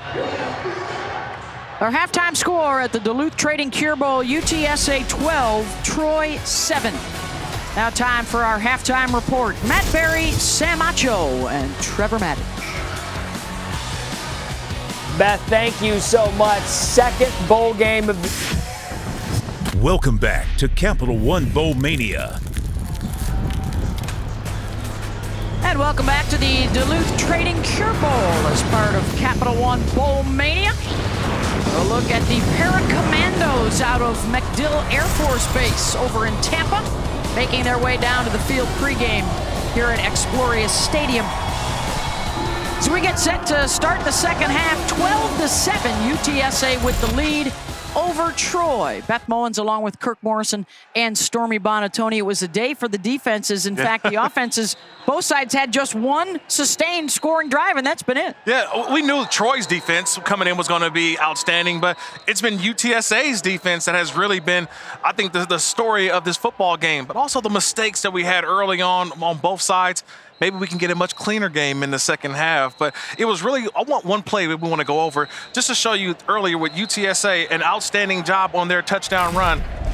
As we take a look at today's playbook, brought to you by Visit Orlando. Well, it was the run game early on, but also Frank Harris. I want you to watch these two linebackers. They go inside the line of scrimmage on the play fake, which allows Zachary Franklin to get right behind him. This is an outstanding job of allowing the play fake, let the linebackers creep up to the line of scrimmage, and throw a dart, Frank Harris did, to Franklin for the touchdown. He was able to thread the needle for that 2-yard touchdown pass.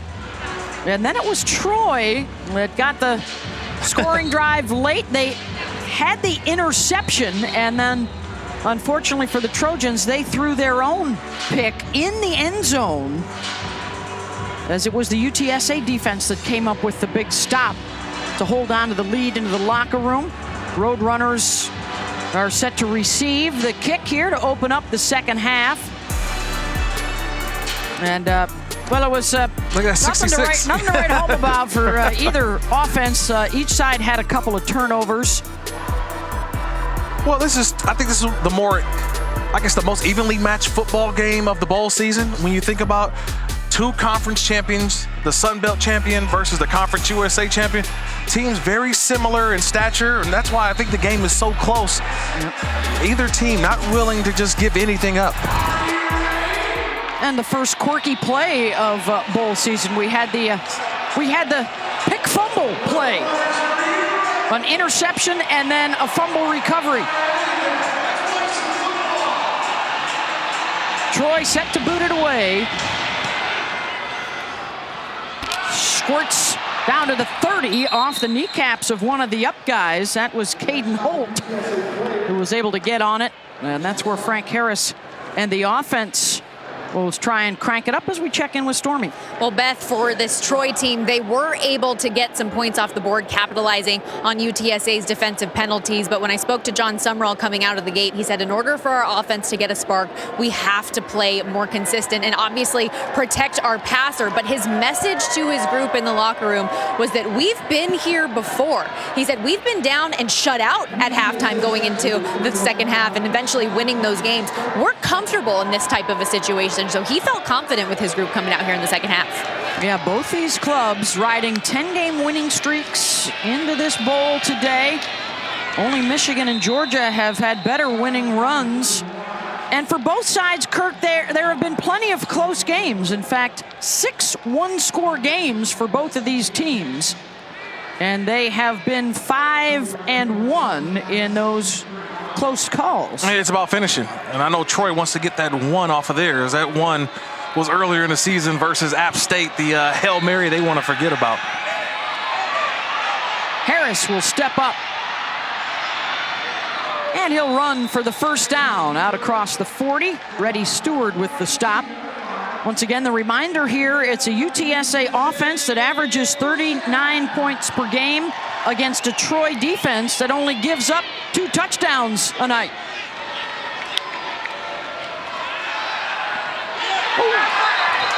Incomplete, intended for Franklin, and Stewart got a big hit on him. Dangerously close to being a backwards pass. And Stewart is hurt on the play. Yeah, he triggered. I mean, he saw that football thrown, and he immediately put that right foot in the grass and broke. That was a big breakup, but I think it goes back to the first half. They ran that play about 2 or 3 times on Stewart, and he definitely missed the tackle. This time he says, you know what, I'm tired of seeing that play. I'm going to end it right here. Ball is out. Loose ball and the strip sack for Troy. And Richard Jubinor, who now has both an interception and a forced fumble and a recovery. Yeah, Jubinor on the outside. He beats the left tackle, Walker Beatty. And it's just a swat. You know, I was watching volleyball last night on ESPN. The volleyball Final Four last night, and Jubinor showing off that he can do it too. He can swat something down, but that's a tremendous job bending the corner and slapping that football out of the hands of Harris. What a day for the junior out of Nigeria, who also appeared to be hurt on the play. Third takeaway for Troy.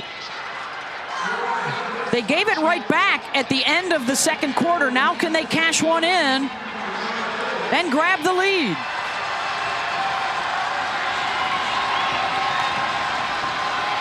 Watson with the handoff to Vidal. UTSA has not given them much room to run at all so far this afternoon. Not at all. They've built a wall. They're making this team one-dimensional. And the comeback wins when trailing at half. They've been used to these kind of games, but they're built for this. This is what the Troy Tough has been about, finding ways to make plays in that second half. Seeking a 12th win of the season, which would be a school record since they joined FBS 20-some years ago. They're just have not been able to balance the throws with the runs today. Brandon Brown and Jamal Ligon got there. They can't block Brandon Brown, number 9 in the middle. I mean, he is right over the center, and he's just getting pushback. And the linebackers are coming through free. That's why it's been very tough for Troy to run the football.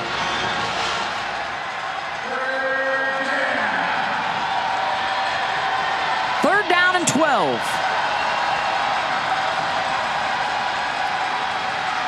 Watson with time, down the middle, incomplete. Intended for Rajay Johnson, and the coverage was stout from Ken Robinson. It's 4th down. Nice job by Robinson, just stayed on top.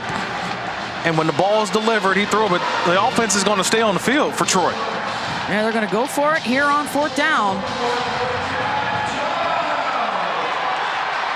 Trying to avoid coming up empty off the second consecutive takeaway.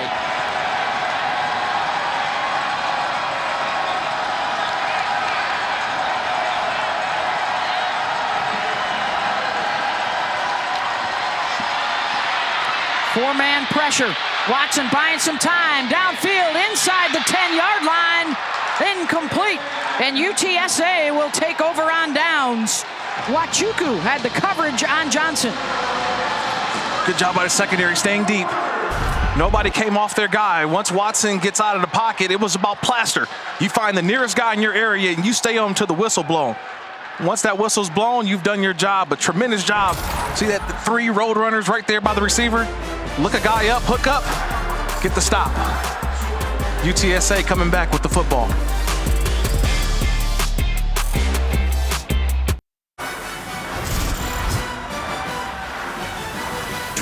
Our score, UTSA with the lead over Troy early in this third quarter. The Eola Wonderland 72-foot Christmas tree, dazzling and sparkling every night here in Orlando. We are at Exploria Stadium for this only bowl matchup of the season of conference champs.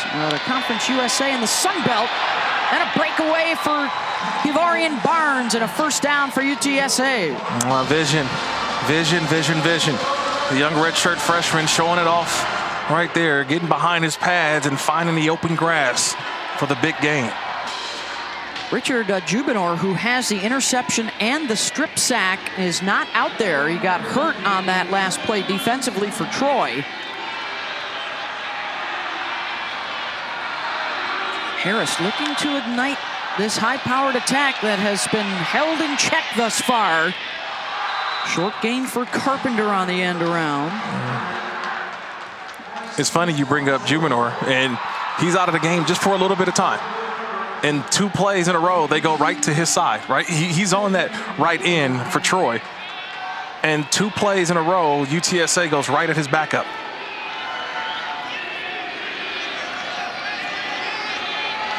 Second down and 8.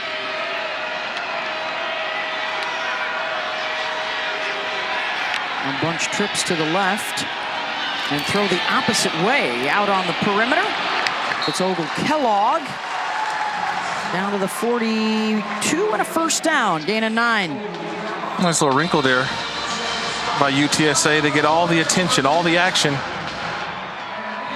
with the shift. So the entire Troy defense is aware of that possible screen up top, but it was really all about getting the one-on-one matchup at the bottom. That is Zachary Franklin, the star wide receiver, getting some attention from the athletic trainers. Back in a moment.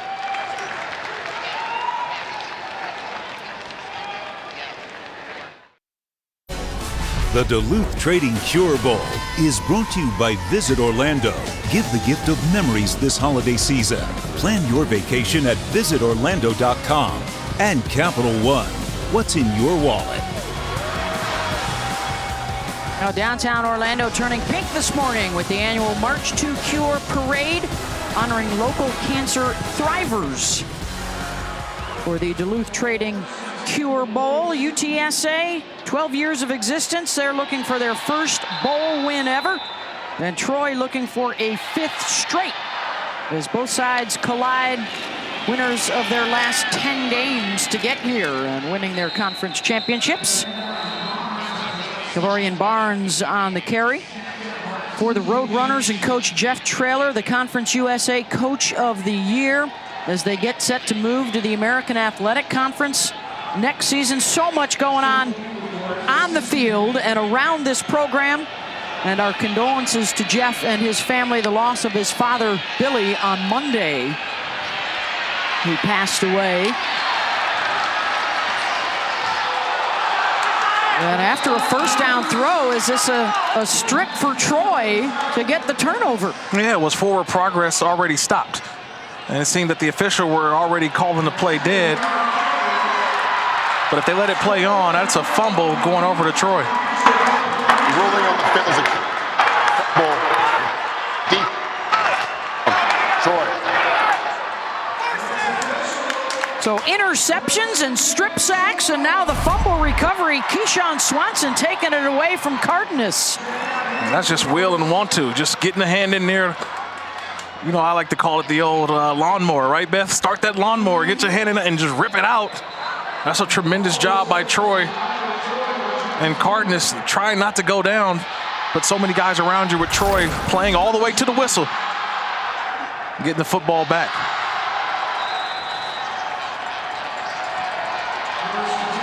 Well, they're getting the takeaways, but just one score off those takeaways, and the response from the Roadrunners is a sack for Corey Mayfield. That's their 5th of the day. Cat blitz. And the cat is the corner cat. He's the guy that it's difficult for the offensive line to pick up.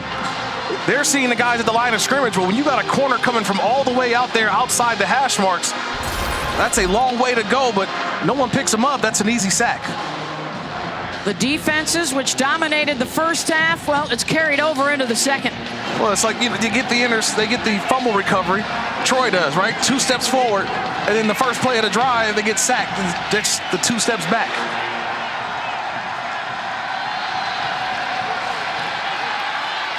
Batted down at the line, incomplete. That's Trey Moore.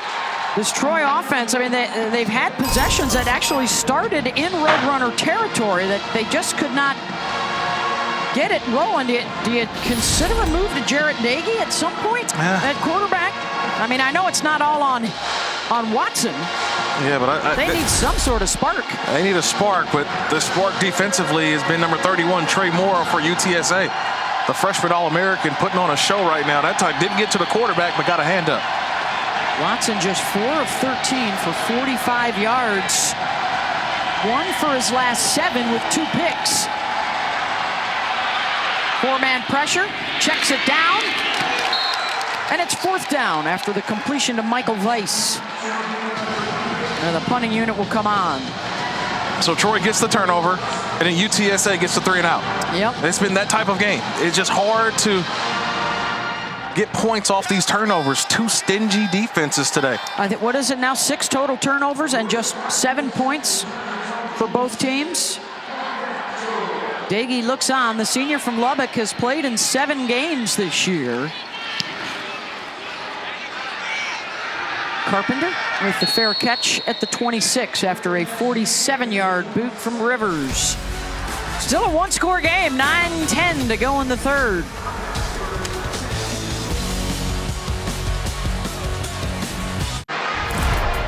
Let's take a look at today's hardest working player, brought to you by Duluth Trading Company. We're going to go hardest working players, Kirk, with the sack attack. It's been Trey Moore. He's been outstanding throughout the day. And then also, when you just look at everybody on the UTSA defense, it seems like everybody has had an opportunity to sack the quarterback. Jamal Ligon, another guy has had one. It's been 5 sacks on the day for a team coming in with only 19. So almost a quarter of their sacks already on the season. And we still got over 9 minutes to go in the 3rd. The defenses have owned the day, and there's a first down throw, and then the hurdle out to the 46 for Dan Dishman. Now they're going down the depth chart. That's the 2nd tight end, Dishman, making the play. Zachary Franklin is back out there. He's slotted right. Looking to throw over the top down the far sideline, incomplete, intended for Ogle Kellogg. Reminder too, the Roadrunners have been playing recently without wide receiver DeCorian Clark, and now added to that list today, the loss of Joshua Cephas, who is unavailable, and Franklin, who was hurt earlier in the game, who was toughing it out. Options a little more limited than usual for Frank Harris, who came in with some gaudy numbers. Run has stopped. Robertson, one of the first guys there, along with Carlton Marshall, the leader of that defense. I feel like they've been running the football effectively. They've been getting 3-4 yards a carry, and yet they get away from it. Right? They get the ball thrown to the outside, but 3rd and long here.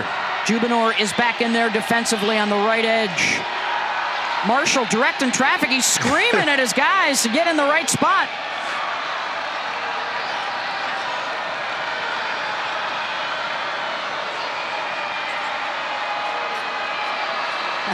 I love it, love it. That's the defensive player of the year of the Sun Belt. Leading tackler in FBS history. Getting to the perimeter again with Carpenter. Let's see where the spot is. Is that a yard short? Where do they spot this at? Yeah, 4th down. They're on the ball. They're 4th down and 1.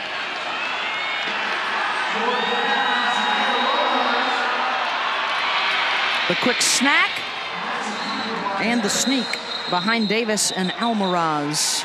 1st down. Frank Harris is trying to snap that ball immediately. The officials stopped the 1st down to get the chain lined up for the 4th down call. But Frank Harris, 6 foot 205, just finds a little bit of a crease, a little gap, and leans forward for the 1st down. Roadrunners had that one big touchdown drive in the 1st half. The defense got him a safety, and then added on a field goal. It's been tough to sustain drives against this Trojan defense.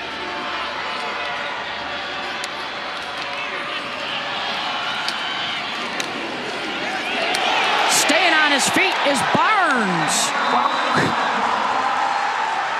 One of the 18 starters from the state of Texas. Wow, he ran Jeff through. Traylor. I'm sorry, he ran through Carton Marshall though.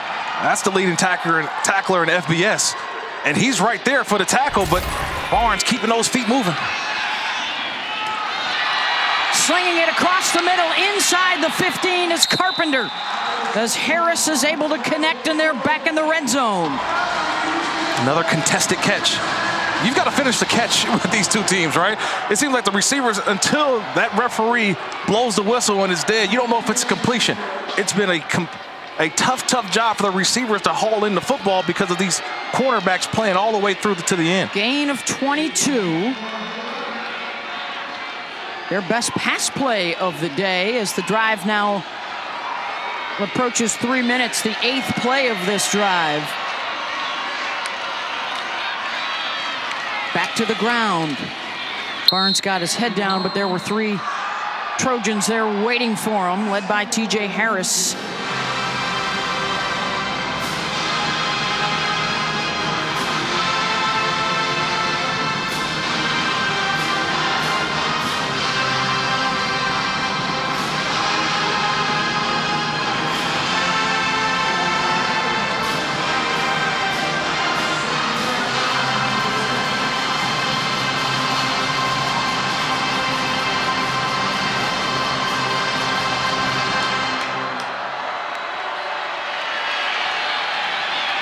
Harris stepping up, ball is out.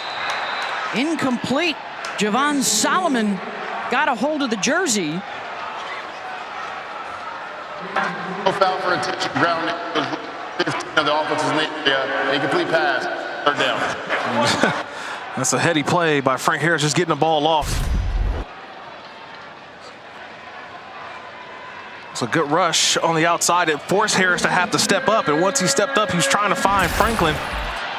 Just had to dirt it. 3rd down and 8. They can get a first down at the 1.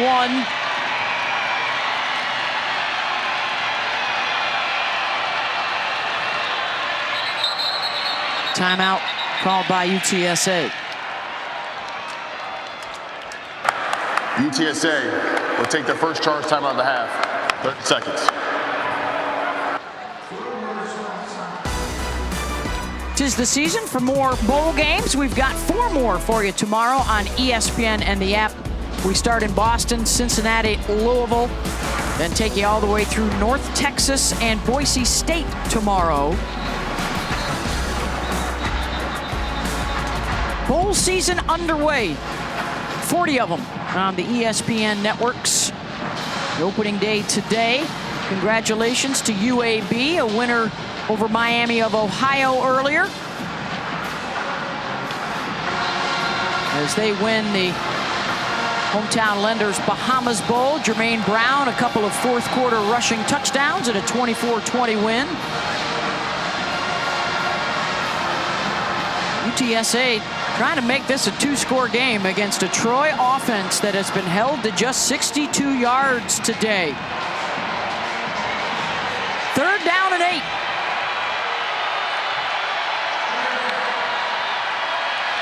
Harris, the Conference USA MVP, is picked off at the 3-yard line. KJ Robertson on the run. Blockers in front, he's across midfield and still going. All the way down to the 37-yard line. 61 yards on the return.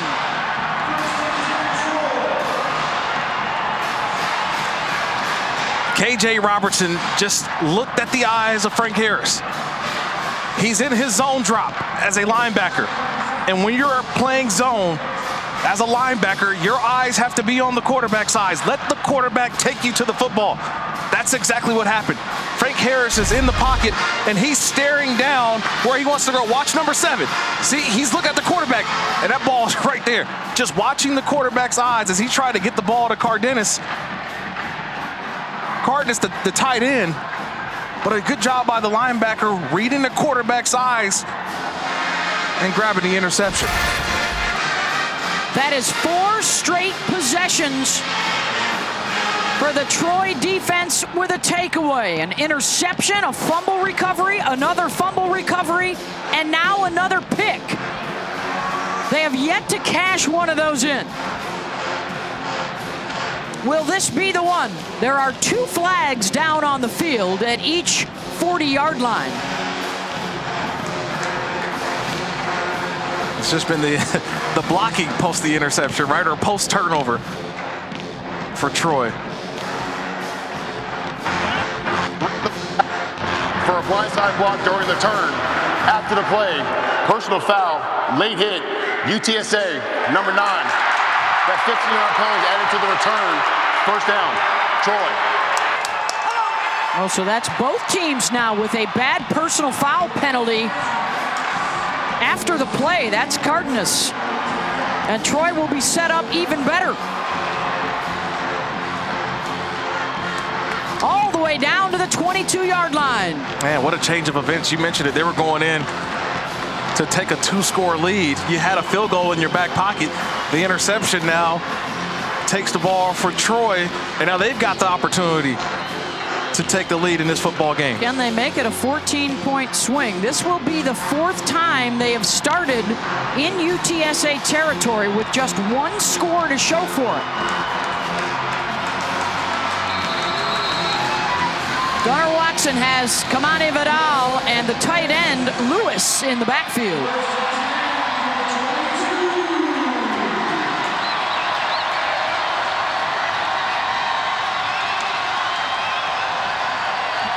Stoudemire is the motion man, and now Vidal motions the other way. Watson tries to check it down, and the catch is made, looks like right around the line of scrimmage. Gain of a few inches. Yeah, Big Joe Evans, the defensive tackle, just getting enough penetration. They're forcing Watson to have to get rid of the football quick, and that should be some routes earlier in the down, right? To get the ball out quickly, because the longer he stays in the pocket, this rush for UTSA has been getting them.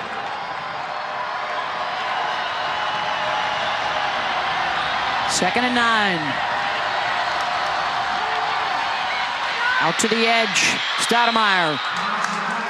Hauled out of bounds after a gain of about 7. It'll be 3rd and short.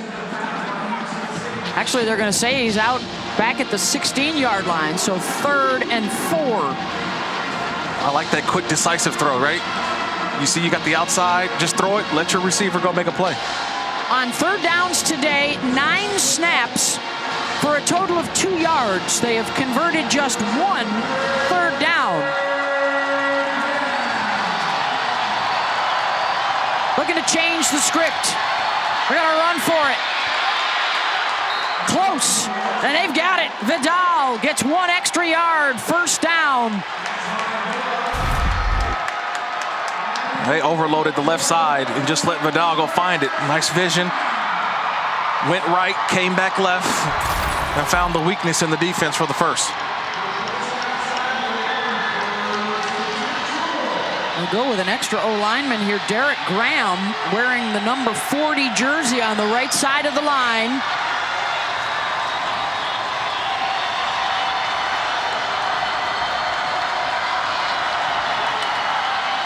On 1st and 10, Vidal met in the backfield and thrown for a loss. Brandon Brown, you said he's been unblockable. Yeah, that's the reason why.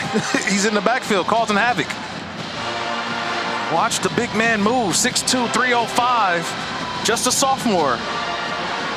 2-lane transfer, and he's been causing havoc all game long. He's just a difficult guy to block.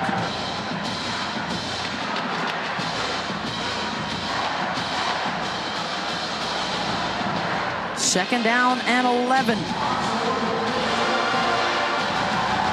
Averaging 375 a game, held to just 72 so far tonight. Watson, play action to the end zone, touchdown! Rajay Johnson from 12 yards out for the lead.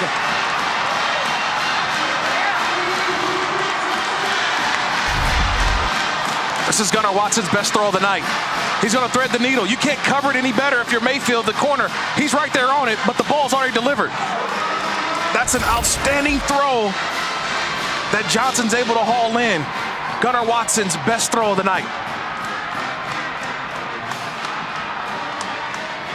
And will they go for 2 here? It looks like they will.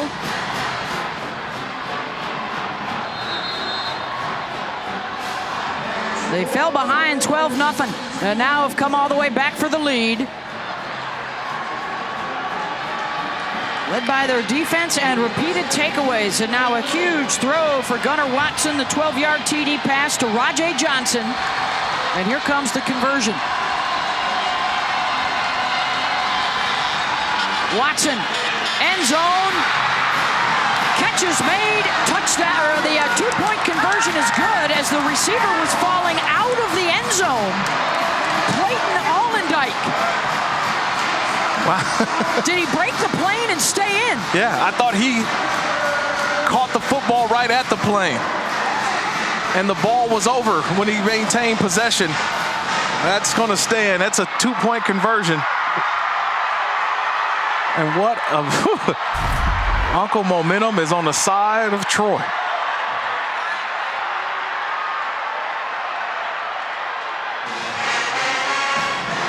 So the throw is right there, and he goes up and grabs it. It's close, but I think he gains possession on that side of the goal line. Just had to break the plane. And finally, Troy cashes in a turnover. 3-point lead with 2:43 to go here in the third.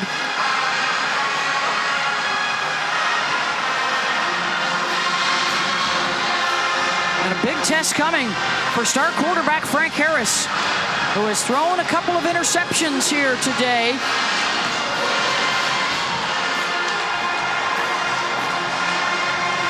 Only had 7 picks all season, but the Trojan defense has really made things difficult for him this afternoon.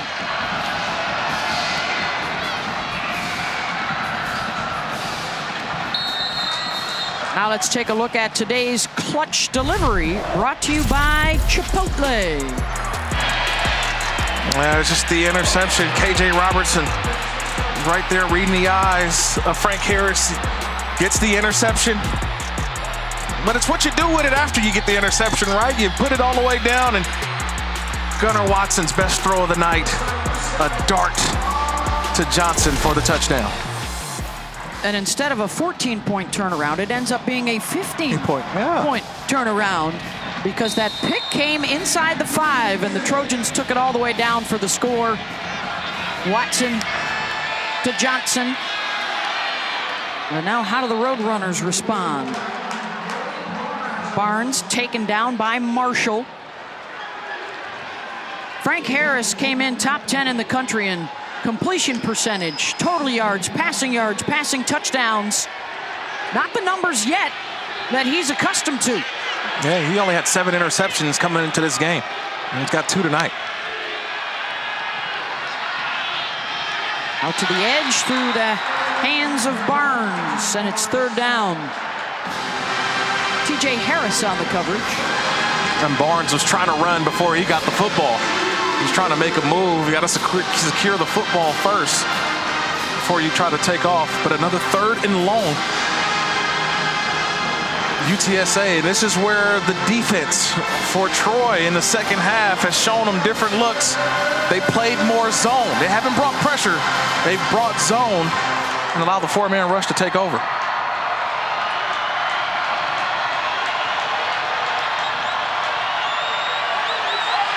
Pressure on Harris, gets away from it, on the run, throws, incomplete, broken up at the 40, and a big hit from Del Pettis, but flags immediately fly after the contact on Dan Dishman.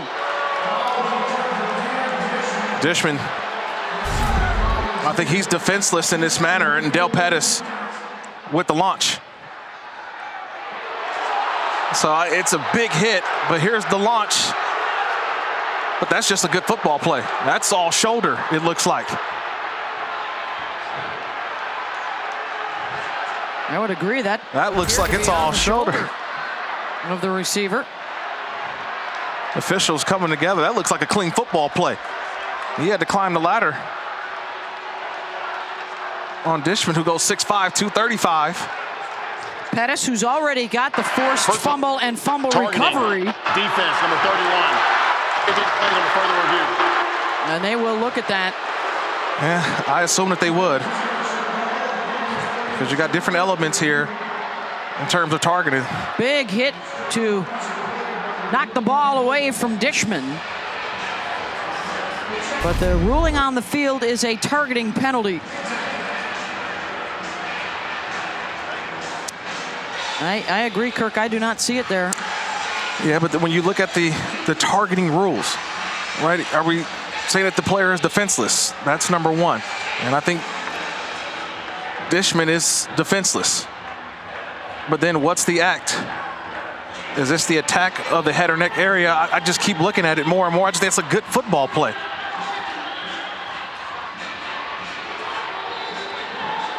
I'm looking at the left shoulder with not helmet-to-helmet contact, no crown of the helmet.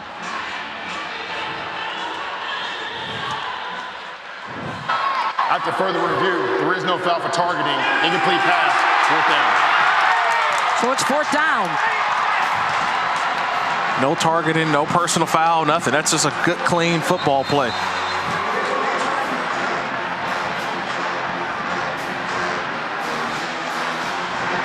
So the punting unit will come on. And the frustration continues for the UTSA offense. 12th in the country in scoring at nearly 40 a night, but Troy has been there at every turn. Lucas Dean set to punt this. Orlando Lacey back at his 30.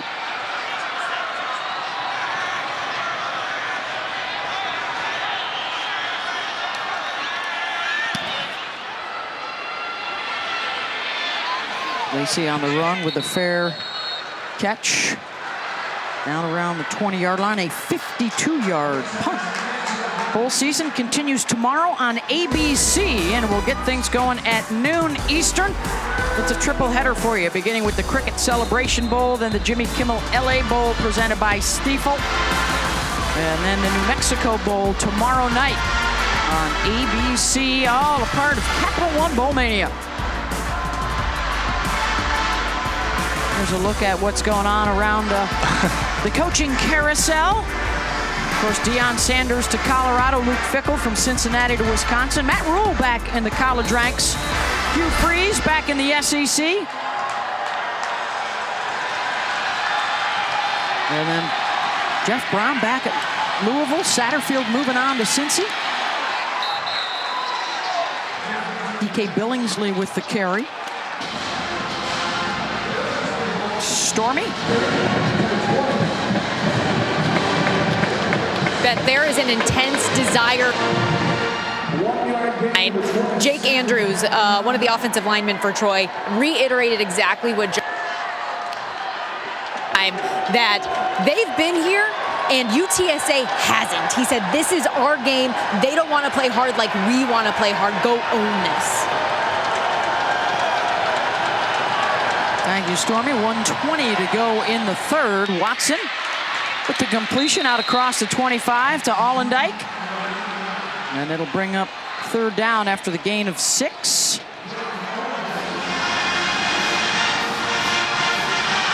Start to get late in this game, and it's about leaning on your offensive line. I think earlier it's been the pass rush, but being able to run the football, try to find ways to run it away from Brandon Brown, but set you up for these third and mediums. Watson caught for the first down. It's Stoudemire. Out to the 35. Behind that offensive line, Stormy mentioned Jake Andrews, the All-Sun Belt center. Austin Stidham, the All-Sun Belt left tackle. This is a group, Kirk, that's been healthy all year long, and they've had that consistency up front. It's very rare in college football to have the same 5 offensive linemen run out there every single week. And as soon as we praise them, or Martavius French gets in the backfield. He's just unblocked. He saw an opening and went and grabbed the tackle for loss. This is going to be a really interesting and fun fourth quarter. And it is upon us. 15 unanswered points for Troy, and they are in front by a field goal as we head to the fourth in Orlando.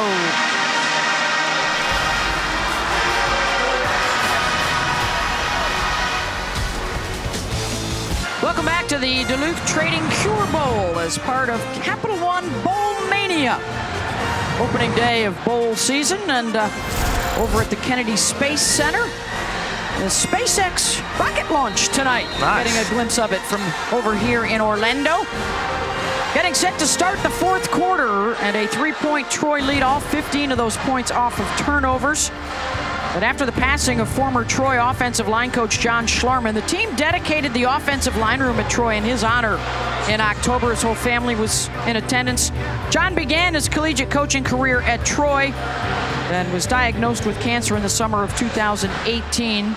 Passed away in 2020 after a 2-year battle with cancer. He was 45 years of age and worked at Kentucky with John Sumrall, the first-year head coach at Troy. Sadly, John's story is one of the many, and each year the Cure Bowl helps to highlight the important need for cancer research. You can support this important cause by visiting v.org/donate. 100% of donations go directly to cancer research. Start of the fourth quarter, which Troy has dominated against opponents during their 10-game winning streak. Will that be the case tonight against UTSA? The Roadrunners have seen their 12-0 lead disappear.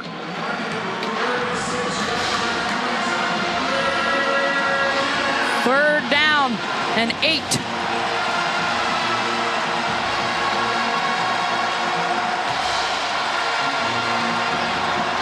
Gunnar Watson, the 12-yard touchdown pass to Rajay Johnson the last time they had the football to grab the lead. Trying to set up the screen. Couple of broken tackles out across the 40, and that's it for Vidal. And it's fourth down. Get pursuit to the football. Vidal had made one guy miss, almost had a route to the first down, but it was the pursuit of UTSA to get him down just short of the marker. Punting unit comes on. Chris Carpenter will go back deep. Chris does have a kick return for a touchdown this year, a 97-yarder.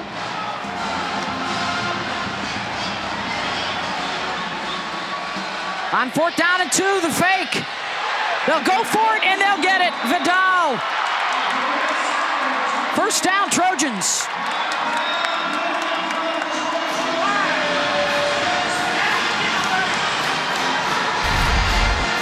Beth, you mentioned it earlier, special teams and the ability to go run a fake. Been practicing it for a couple of weeks and had the right moment to run that play. And Vidal hid right in there, got the snap, knew where the first down marker was, and got just enough, keeping the offense on the field. Well, it was some special teams miscues that got him in early trouble and poor field position. And the special teams with the big play there to keep the drive alive. Gunnar Watson has hit his last 6 throws, by the way. He'll try again here. Make it 7. First down to the 40. Tez Johnson. Rolling on the field was down prior to the fumble. Second down. Gunnar Watson seeing the field so much better now, knowing what the defense is going to give him, and he's finding those open holes, finding those tight window throws. Does the ground cause the fumble here? Yeah, I believe so.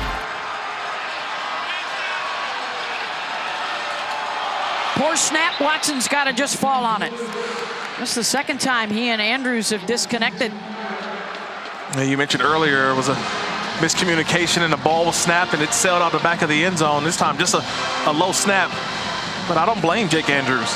He's trying to snap the football to block Mr. Brown on the opposite side. Brandon Brown, the defensive tackle for UTSA.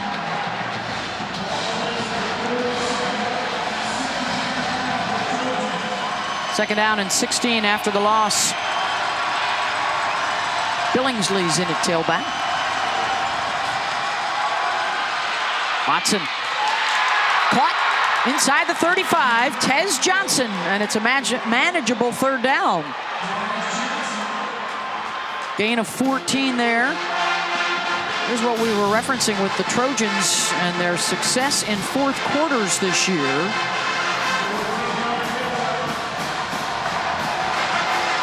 Sixth most points scored in a 4th quarter in FBS, and not allowing much either. They need a big conversion right here.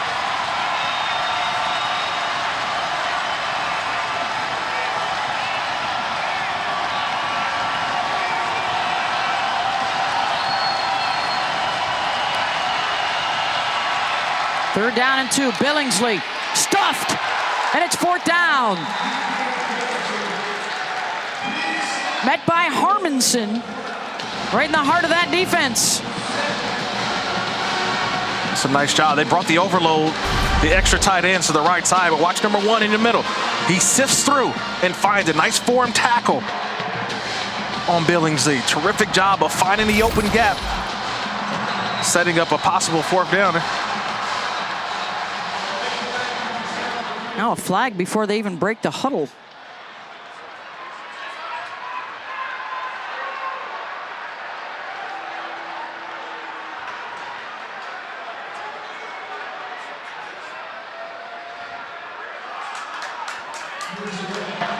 To the play on sportsmanlike conduct, UTSA number 17.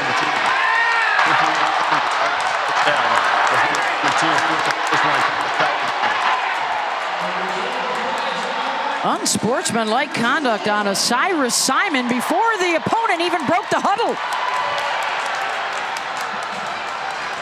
I know Coach Traylor's sort of beside himself saying, how? What are we doing? They see that. That may have been maybe something that was said on the opposite side, but 1st and 10. Bad call, man, but bad penalty for UTSA. Inside the red zone. 1st down run, back to the line of scrimmage for Vidal. Well, again, the rushing yardage for Troy, 25. The total yards, just 138.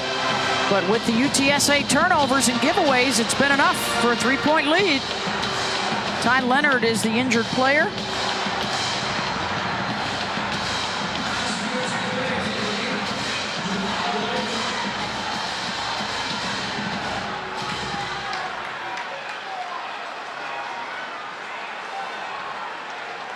.33 to go. We'll take a break. Be back in a moment.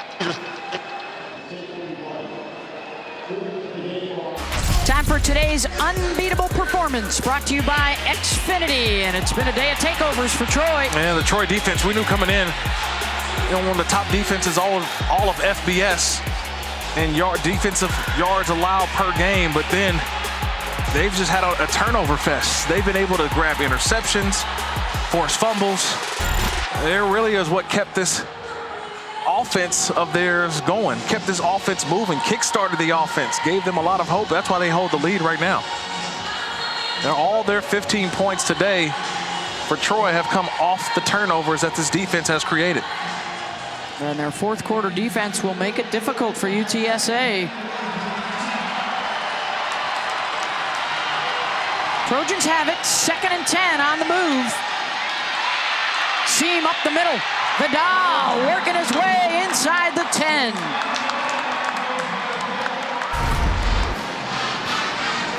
You just keep hammering it, keep pushing it. And that's what they're doing, just running the football in between the tackles.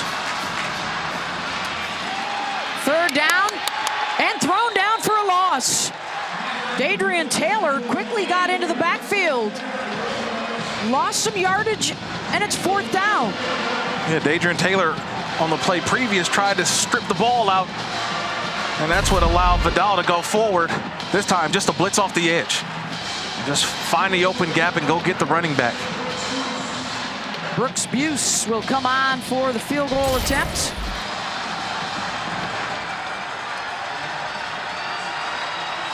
This will be from 27 yards out. Looking for the 6-point advantage. And he's got it. 18-12, Troy over UTSA in the fourth.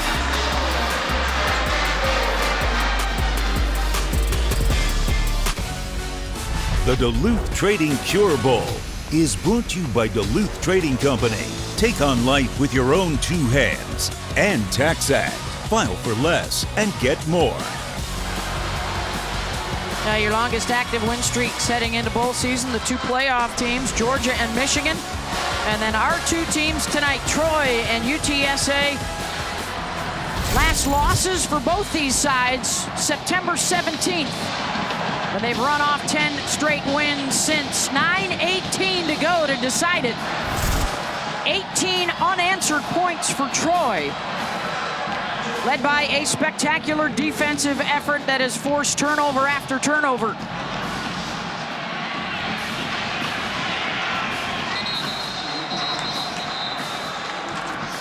$25-yard line to start for Frank Harris and the offense.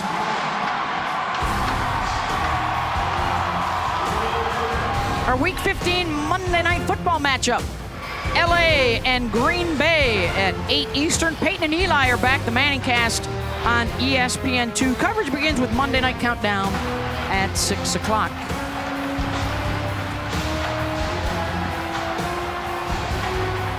A little Baker Mayfield last week. 2 drive, down 16-3. Yeah. 2 drives, 2 touchdowns, a game-winning drives. See what it can do for an encore. Run up the middle. Kevorian Barnes. It's been quite a drought for the Roadrunner offense.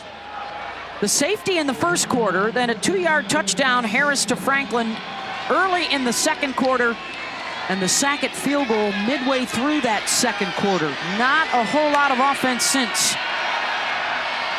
Harris, the completion to Cardenas for a first down. You know, there's been some movement within that coaching staff. Remember, Justin Burke, the offensive coordinator, takes over Will Stein, who goes to Oregon. So this has been an offense definitely with new communication. Design quarterback run. Harris picks up 5. Marshall and Robertson converged.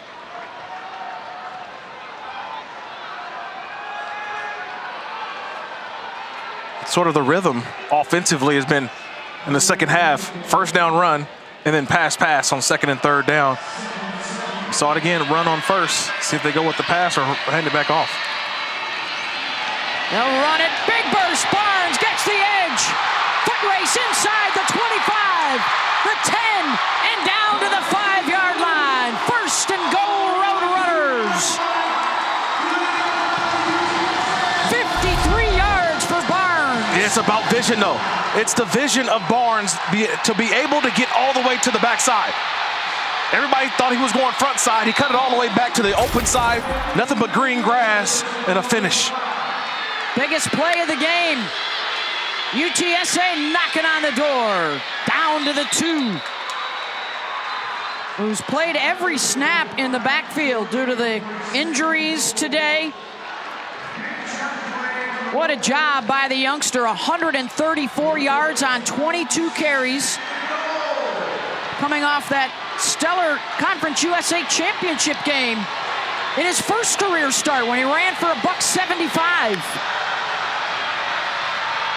They'll use him as the decoy. The throw back of the end zone. It's dropped. Chris Carpenter had 6 and let it slip away. He had the touchdown. They get Frank Harris. They move him out of the pocket.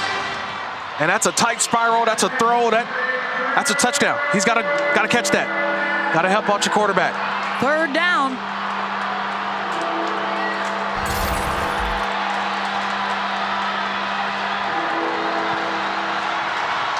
Remember the big tight end, Cardenas, number 9. Harris lobs it. Nobody home. Franklin the nearest guy, but it's fourth down. Nice job by the Troy defense. They got not only the pressure, but they had 2 sets of eyes. You go for it or you kick the field goal? I go for it. 7:06. I go for it. Why not? You're on the road. I trust that guy, right? Number 0, the quarterback, Frank Harris. Get him again on the move. Get him to the outside the pocket. Give him a run-pass option element. If he's out of the pocket, if it's not there, he takes off to the pylon. If he finds the open guy, he can deliver the football. Harris, 4th and goal. Incomplete. Intended for Franklin. Fletcher on the coverage, and the Roadrunners come up empty. That's textbook. Textbook by Fletcher, number 11. The ball was delivered to the outside shoulder, and Fletcher's out of phase. And even if you're out of phase, you can find your way back in phase by playing the hands. Number 11, O'Shea Fletcher playing that hands all the way through. Turnover on downs.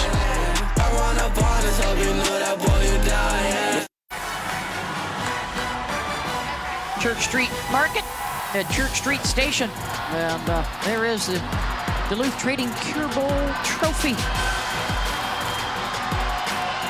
Right now, Troy close to grasping that for their 5th straight bowl win. UTSA needs a stop and a score to get the first bowl win in program history. Or at least to take the late lead. 7:01 to play. Troy's offense has had this kind of poor starting field position quite a bit tonight. In fact, a safety earlier in the ball game. They'll run it on 1st down with Vidal. Punches it out to the 8-yard line. I think this turns into a 9-on-7. It's the part of practice where you just run the football. Everybody knows a run's coming. It's about the physical offensive line that you talked about earlier, Beth. 5 guys who've been out there every single game, started every game for Troy. This is what you lift the weights in the summer for. You go through a season, now you get to the bowl game, and if you're John Summerall on the opposite side, I mean on the Troy side, you're telling your guys, we want to finish it this way. Finish it on our side.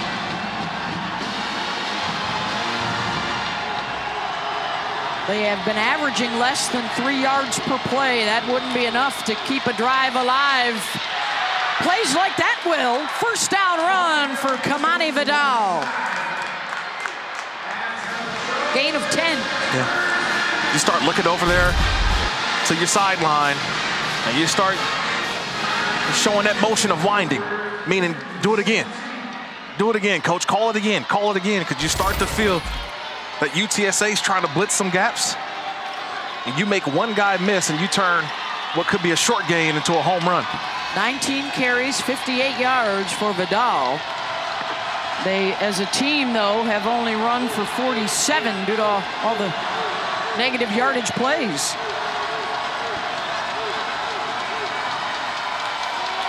Vidal gets the call again. Stumbles his way out across the 20. Clock works.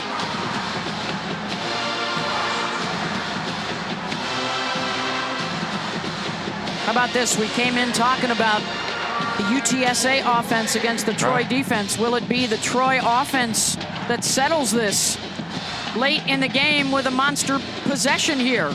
Yeah, you want to settle it with the football. That's what you're telling your offense. Let's go win this game. You kick a field goal, makes it a 2-possession game as well. So you just want to get points. That's what you're telling the offense. If you're Gunnar Watson, let's go get points, fellas. 2nd and 7. More ground and pound. 1st down, Trojans.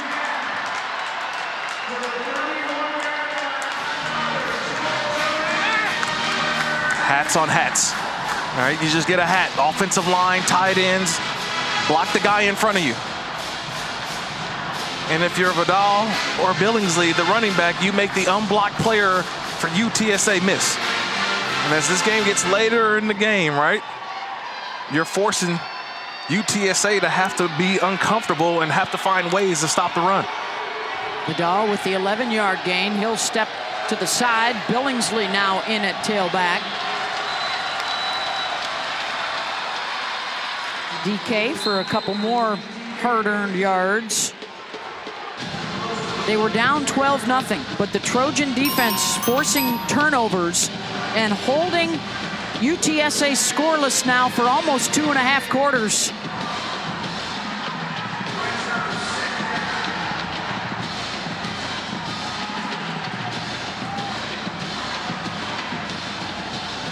Clock continues to tumble down, approaching the 3.5-minute mark.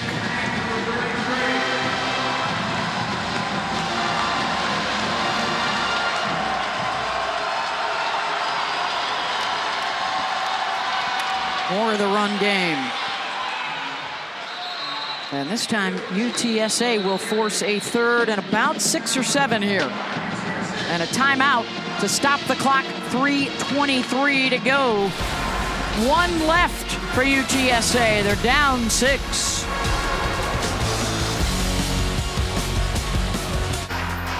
Fans, make sure to tune in to the ESPN app for the Capital One postgame immediately following the conclusion of the Duluth Trading Cure Bowl here in Orlando. We have 3:23 to go in a 1-possession game. Troy with the football and the 6-point lead, looking at a 3rd down and 7. 1 timeout remaining for the Roadrunners. Both these clubs have won 10 games in a row to get here. Both conference champions from the Sun Belt and Conference USA. Kamani Vidal exits the backfield to the near side. Watson, pressure coming, and down he goes. Back at the 25-yard line. Taylor and Evans got to him, and there's a flag as well. 6th sack. Holding offense. Yes, the move. 7. It was the first pass play of that drive. They went 6 consecutive runs. They get to 3rd down, and on the pass, just a 4-man rush from UTSA. They were waiting for it. You get your best pass rush move ready, and they get to Watson. So UTSA looking to get the ball back with 3:18 to go and 1 timeout. Chris Carpenter is back at his own 27. Last time in this position, it was a fake punt for Troy that they got a 4th down conversion. Does not look like the Roadrunners are going to come after this the way they're set up. They want to preserve that last timeout. Yep.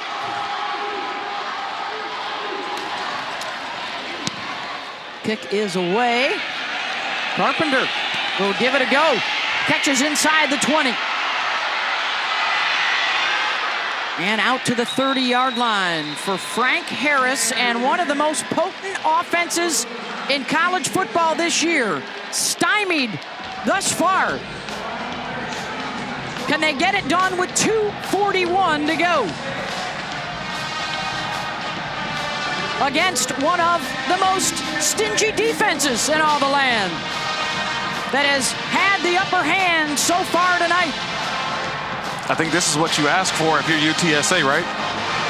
You have the Conference USA MVP, the Offensive Player of the Year, Mr. Frank Harris, with an opportunity to lead your drive. And then for Troy, your defense, which has held you all year long. Harris, incomplete. Another drop. Carpenter. Slocum was able to jar it loose. 2nd down. That's another drop by Carpenter. He had the drop in the end zone. Would have been a for sure touchdown on the last drive, and another opportunity to haul one in just off the hands.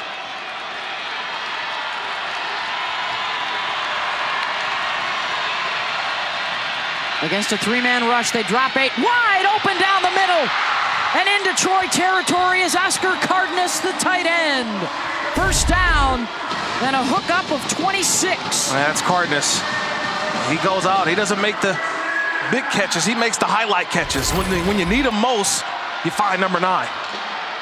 You saw him grab onto that football, too. The ball security, a big story. They've given it away 5 times today. Going deep, incomplete.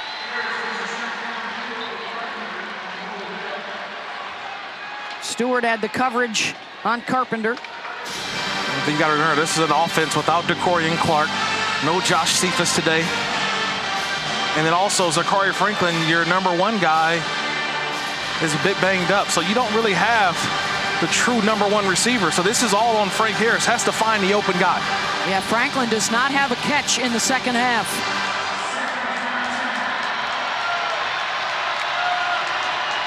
Second and 10, now he does. And he pitches it backwards. May have been better served to turn upfield, but the play was to Barnes, who ends up picking up a couple anyways. Make it just 1, and it's 3rd down. Let's just staying home doing your job. This is a very disciplined Troy defense. They were not fooled. They were right where they needed to be. And Franklin just sort of a decoy. 3rd down.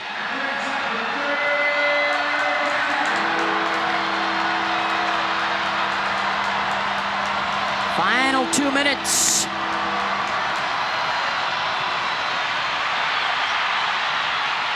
Harris has to throw it away, and it will come down to 1 play. I think Harris is upset. He felt like he got hit out of bounds. He was throwing that football away, and he thought he got hit by a defender, but there was no call. Well, last time on 4th down by the goal line, they went to the fade to Franklin. 4th and 9 here. This is your ball game right here.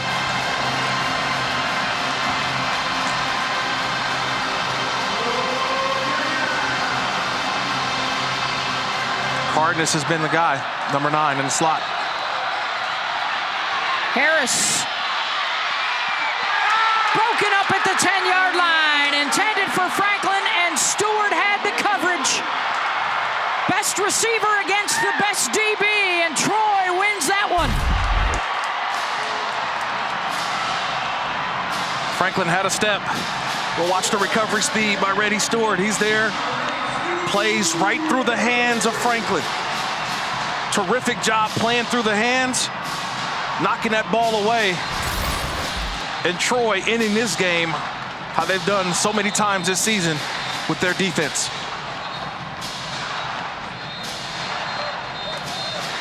Now just a matter of utilizing that clock and hanging on to the football. 1:32 to go, only 1 UTSA timeout. And Troy on top, 18-12.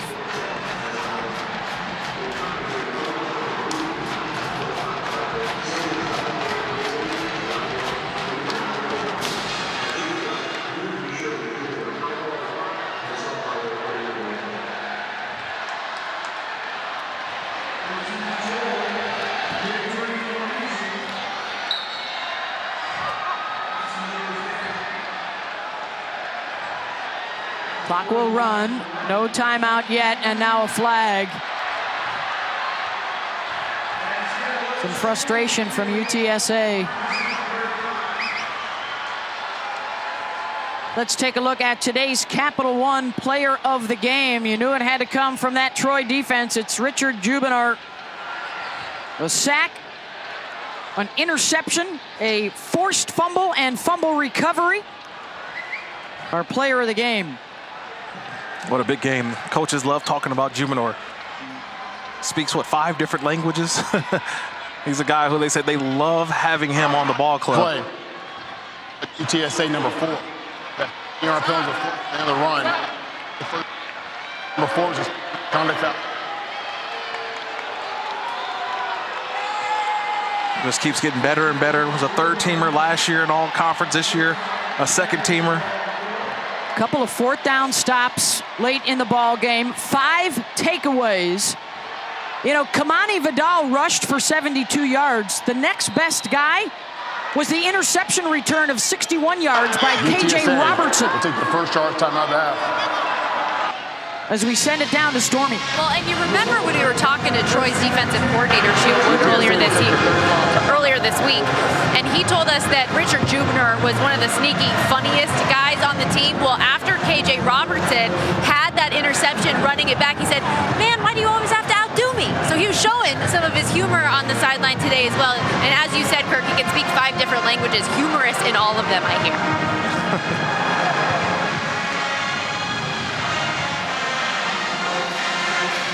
Well, they never wavered, even when they got down 12-0. 2 of those points credited to the safety, so that wasn't on the defense. And they have held this potent UTSA offense in check. They've done their job. They've done what they were supposed to do. We knew coming in it was going to be the matchup, like you mentioned, offense versus defense. And their defense stood tall. Everybody made plays at every level. The defensive line, the linebackers, he mentioned, were active. KJ Robertson, Carlton Marshall was all over the place. And then Reddy Stewart, the all-conference corner, making the play on 4th down on Franklin. And now just important here for the Roadrunners to keep it together. They just got called for another personal foul during the timeout. Unsportsmanlike conduct during the timeout. So they'll tack on more yardage here. And with 1:22 to go, out of timeouts.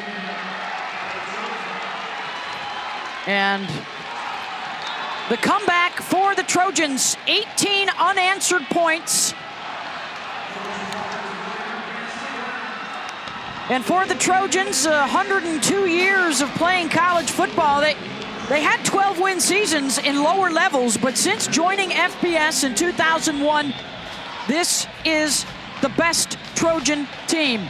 12 wins for first-year head coach John Sumrall, first-year OC Joe Craddock, first-year DC Shea Wood.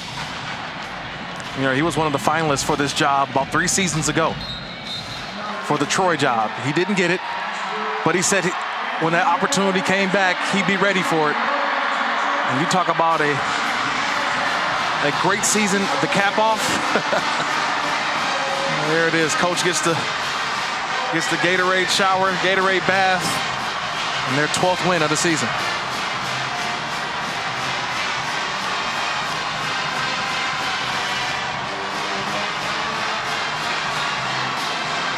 Final seconds tick away. 18-12, your final. Troy over UTSA to cap off a 12-win season with their 11th victory in a row.